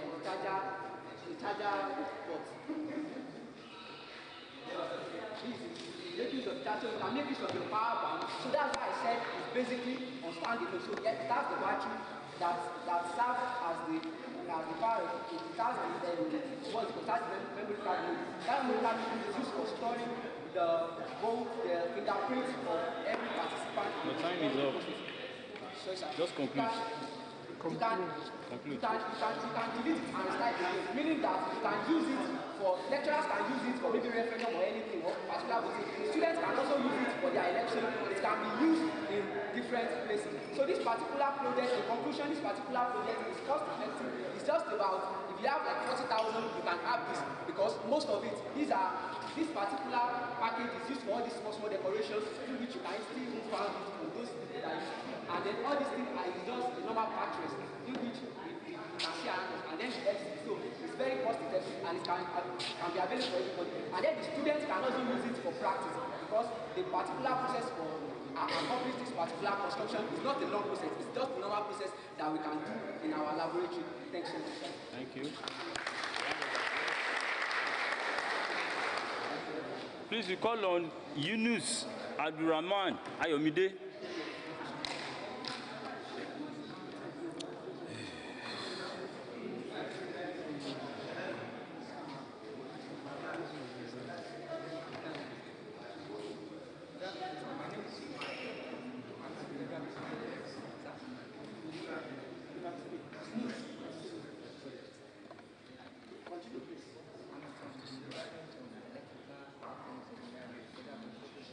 I'm here to present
owner will inform if someone tamper with the when the system is working. So the owner will either receive message as an authorized person want to tamper with your credit on his mobile phone. So if the owner now wants to initiate the work, the owner will now press 2 on the phone and then the official will start working. And if the owner wants to deny the access to the car ignition, the owner will press 3. If the owner press 3 and send to this project, so the car will belong to so and also to take the location. So if the owner wants to know the location after the user has sent, the owner can press 1. If the owner press 2, to send the signal to the and the microcontroller will now read the data and then through the GPS to send back the message to the owner in form of an SMS, in form of a video. And when the owner sends the video, to now send direct to the internet to the owner if the owner to actual location of the vehicle. So the vehicle, this vehicle tracker will also is comprised of the microcontroller, GPS, GSM, and power supply. The function of the GPS is used to detect the location. It has an antenna. The antenna will detect location from the satellite. The satellite will be installed. So the antenna will detect the location and send the source in form of latitude and longitude. It will send it to the as well as the current time zone. It will send it to the GPS. It will send it to the microcontroller, and the microcontroller will now wait for the voter to grant access. Maybe if the owner press 1 on his phone, the microcontroller will send back the feedback in form of a beep. And when the owner press 1 on the beep, it will show the location of the vehicle. So as well, the microcontroller is helps to control the programming IC that helps to control the activities.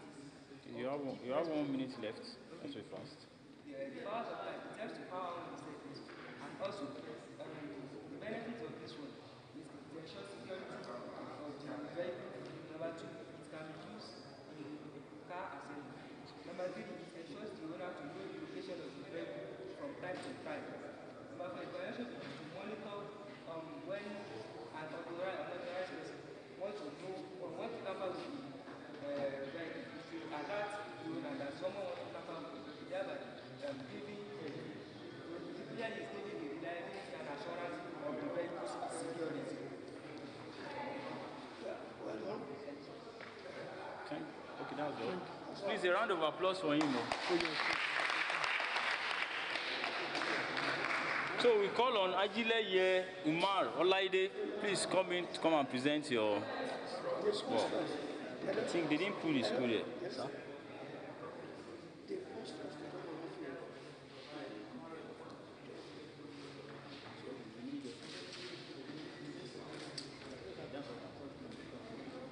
Please, where is Ajileye Umar? Wait, that's the last person. Wait, before that. I think that goes with a group photograph.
Just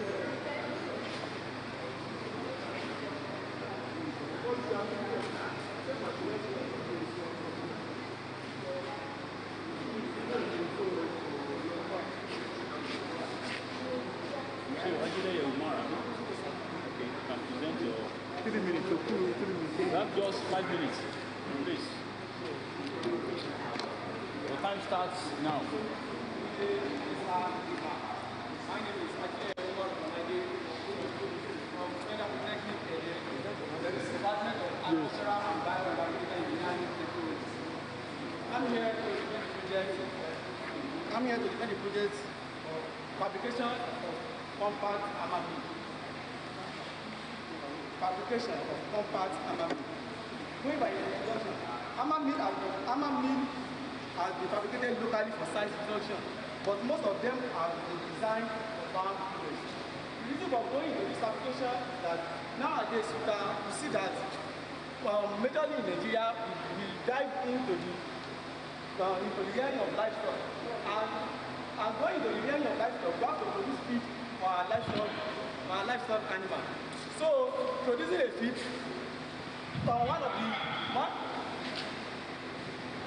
producing a feed, one of the machines used is hammer mill. Hammer mill is a mechanical machine designed to reduce the size of an agriculture, designed to reduce the size of grain to a powder or mill. So going further,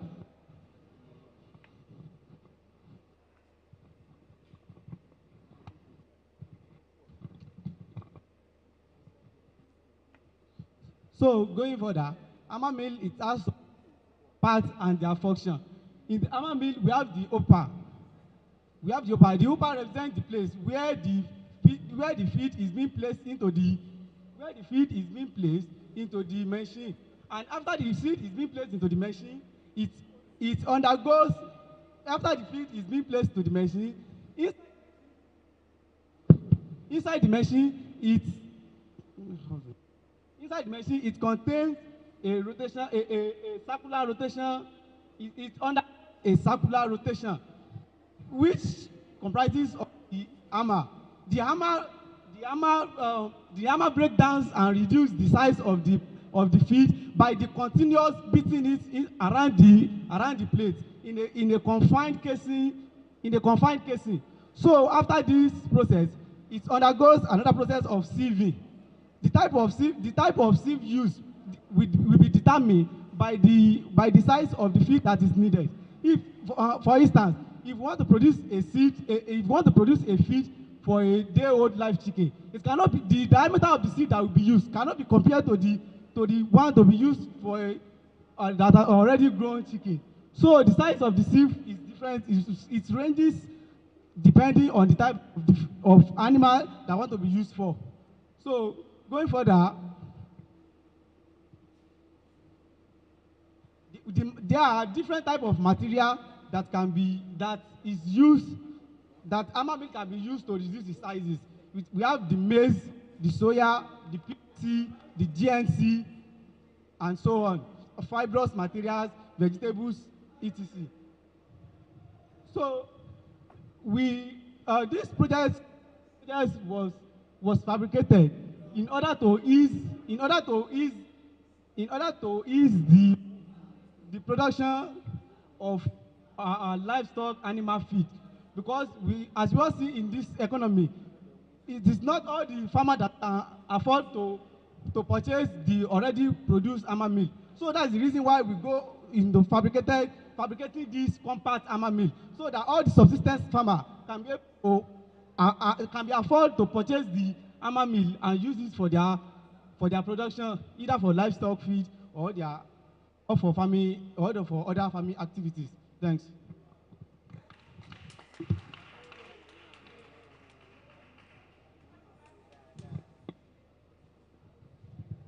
Thank you. I think that was the last presenter. So I think we are going to move to the practical session where we are going to be checking the machines. So the panel of judges from the dean said we should move to that session. Chairman, sir. Are you number one? Number one. That is presenter number 9. That is serial number 1. Okay, I'm using serial number 1. Serial number 1 here. Presenter number 9. No, yeah. Am I talking this? Yeah, you're talking this. If I'm not using this serial number 9. So column 1. Here I have 2 for column 1. 2 for column 1. And that assessment. That's column 1. 4. So that 4 plus 4. Column 1 of number 1 is that side.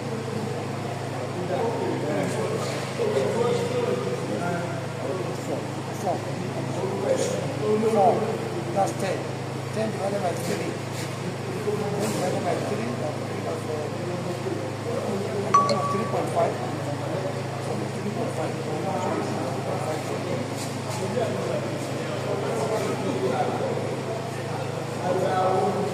Column 2. I have 4. That's column 2. But that's same number 1. That's 6. Yeah. It's called 7. It's called 7. That's 17. 17 divided by 3 is 6. Column number 3. I have 5. I have 6 here. 6.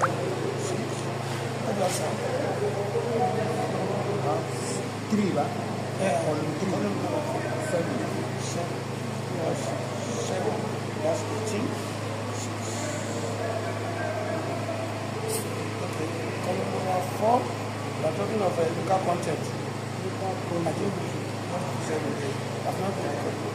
No, we are putting a solar tracker. Yes, that's 6. I have 6 here. That's 6 here is 8. What do you have, sir? 7. That's 21. 7.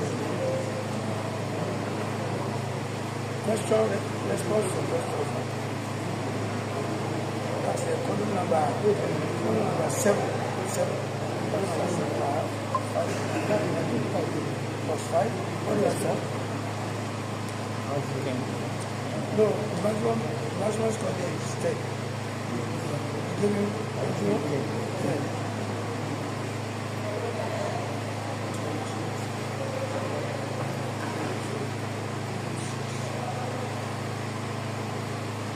Significance of contributions to that. Yes, there's a difference. 12. Okay. What do you have, sir? That's column number 8. Okay. Significance giving 13. Yes, 13. That's 35. Divided by 3. That's 12. And you practical demonstration.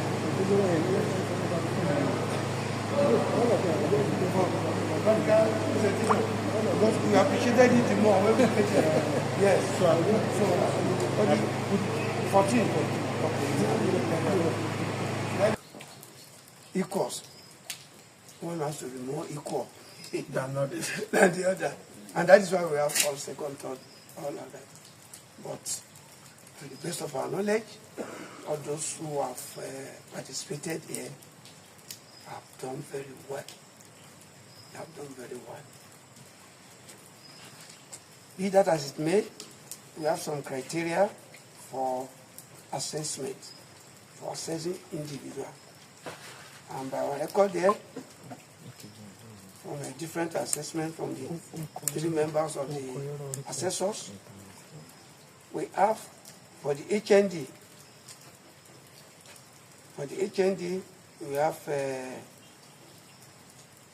from Federal Polytechnic Ede, we have Salau Shegun Ezekiel, who has presented a project on the use of clay as a partial replacement for cement in mortar and concrete production.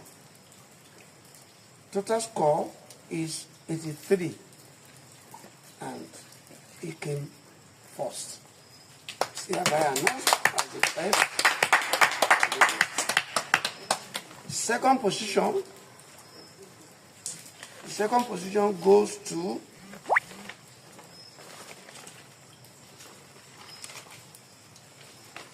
Adetoro Dorcas Olubusayo from Federal Poly Ilaro with a project themed development of a solar-powered egg incubator hatchery. She scored 82.5 to come second.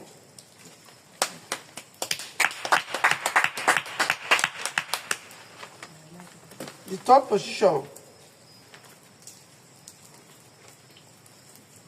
goes to Federal Poly Ileoluji. The name is not there. The name, okay.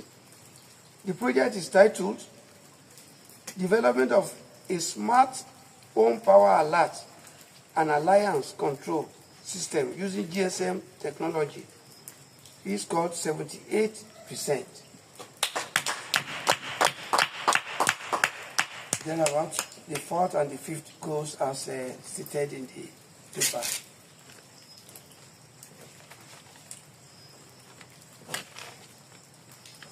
We go to the ND. The first position here, Mr. Ajileye Umar Olaide from Federal Poly Ede, who wrote on fabrication of hammer mill machine. He scored 78.5% to come fourth on the list. The second position goes to Federal Poly Ileoluji for a project titled Construction of Students Attendance Management System using fingerprint. Scored 77.5 to come second.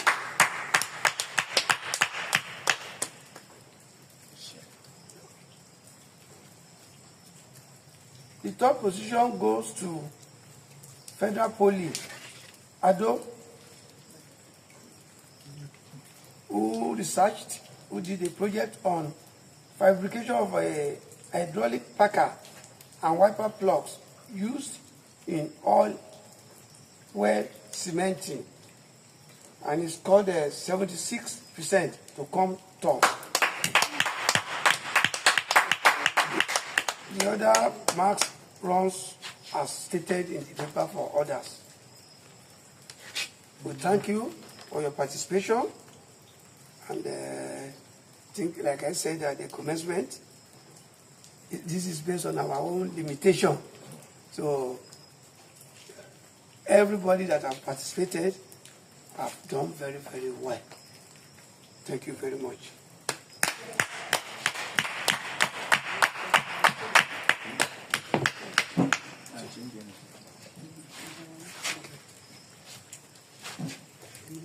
No.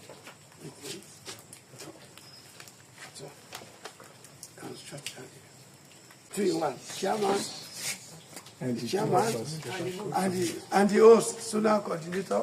No, that's the chairman and the zonal coordinator, Southwest zonal coordinator. The chairman is also the host. Okay, thank you, sir. Thank you, sir. Thank you. Ẹ ṣé. Ẹ ṣé, kú àtàárọ̀.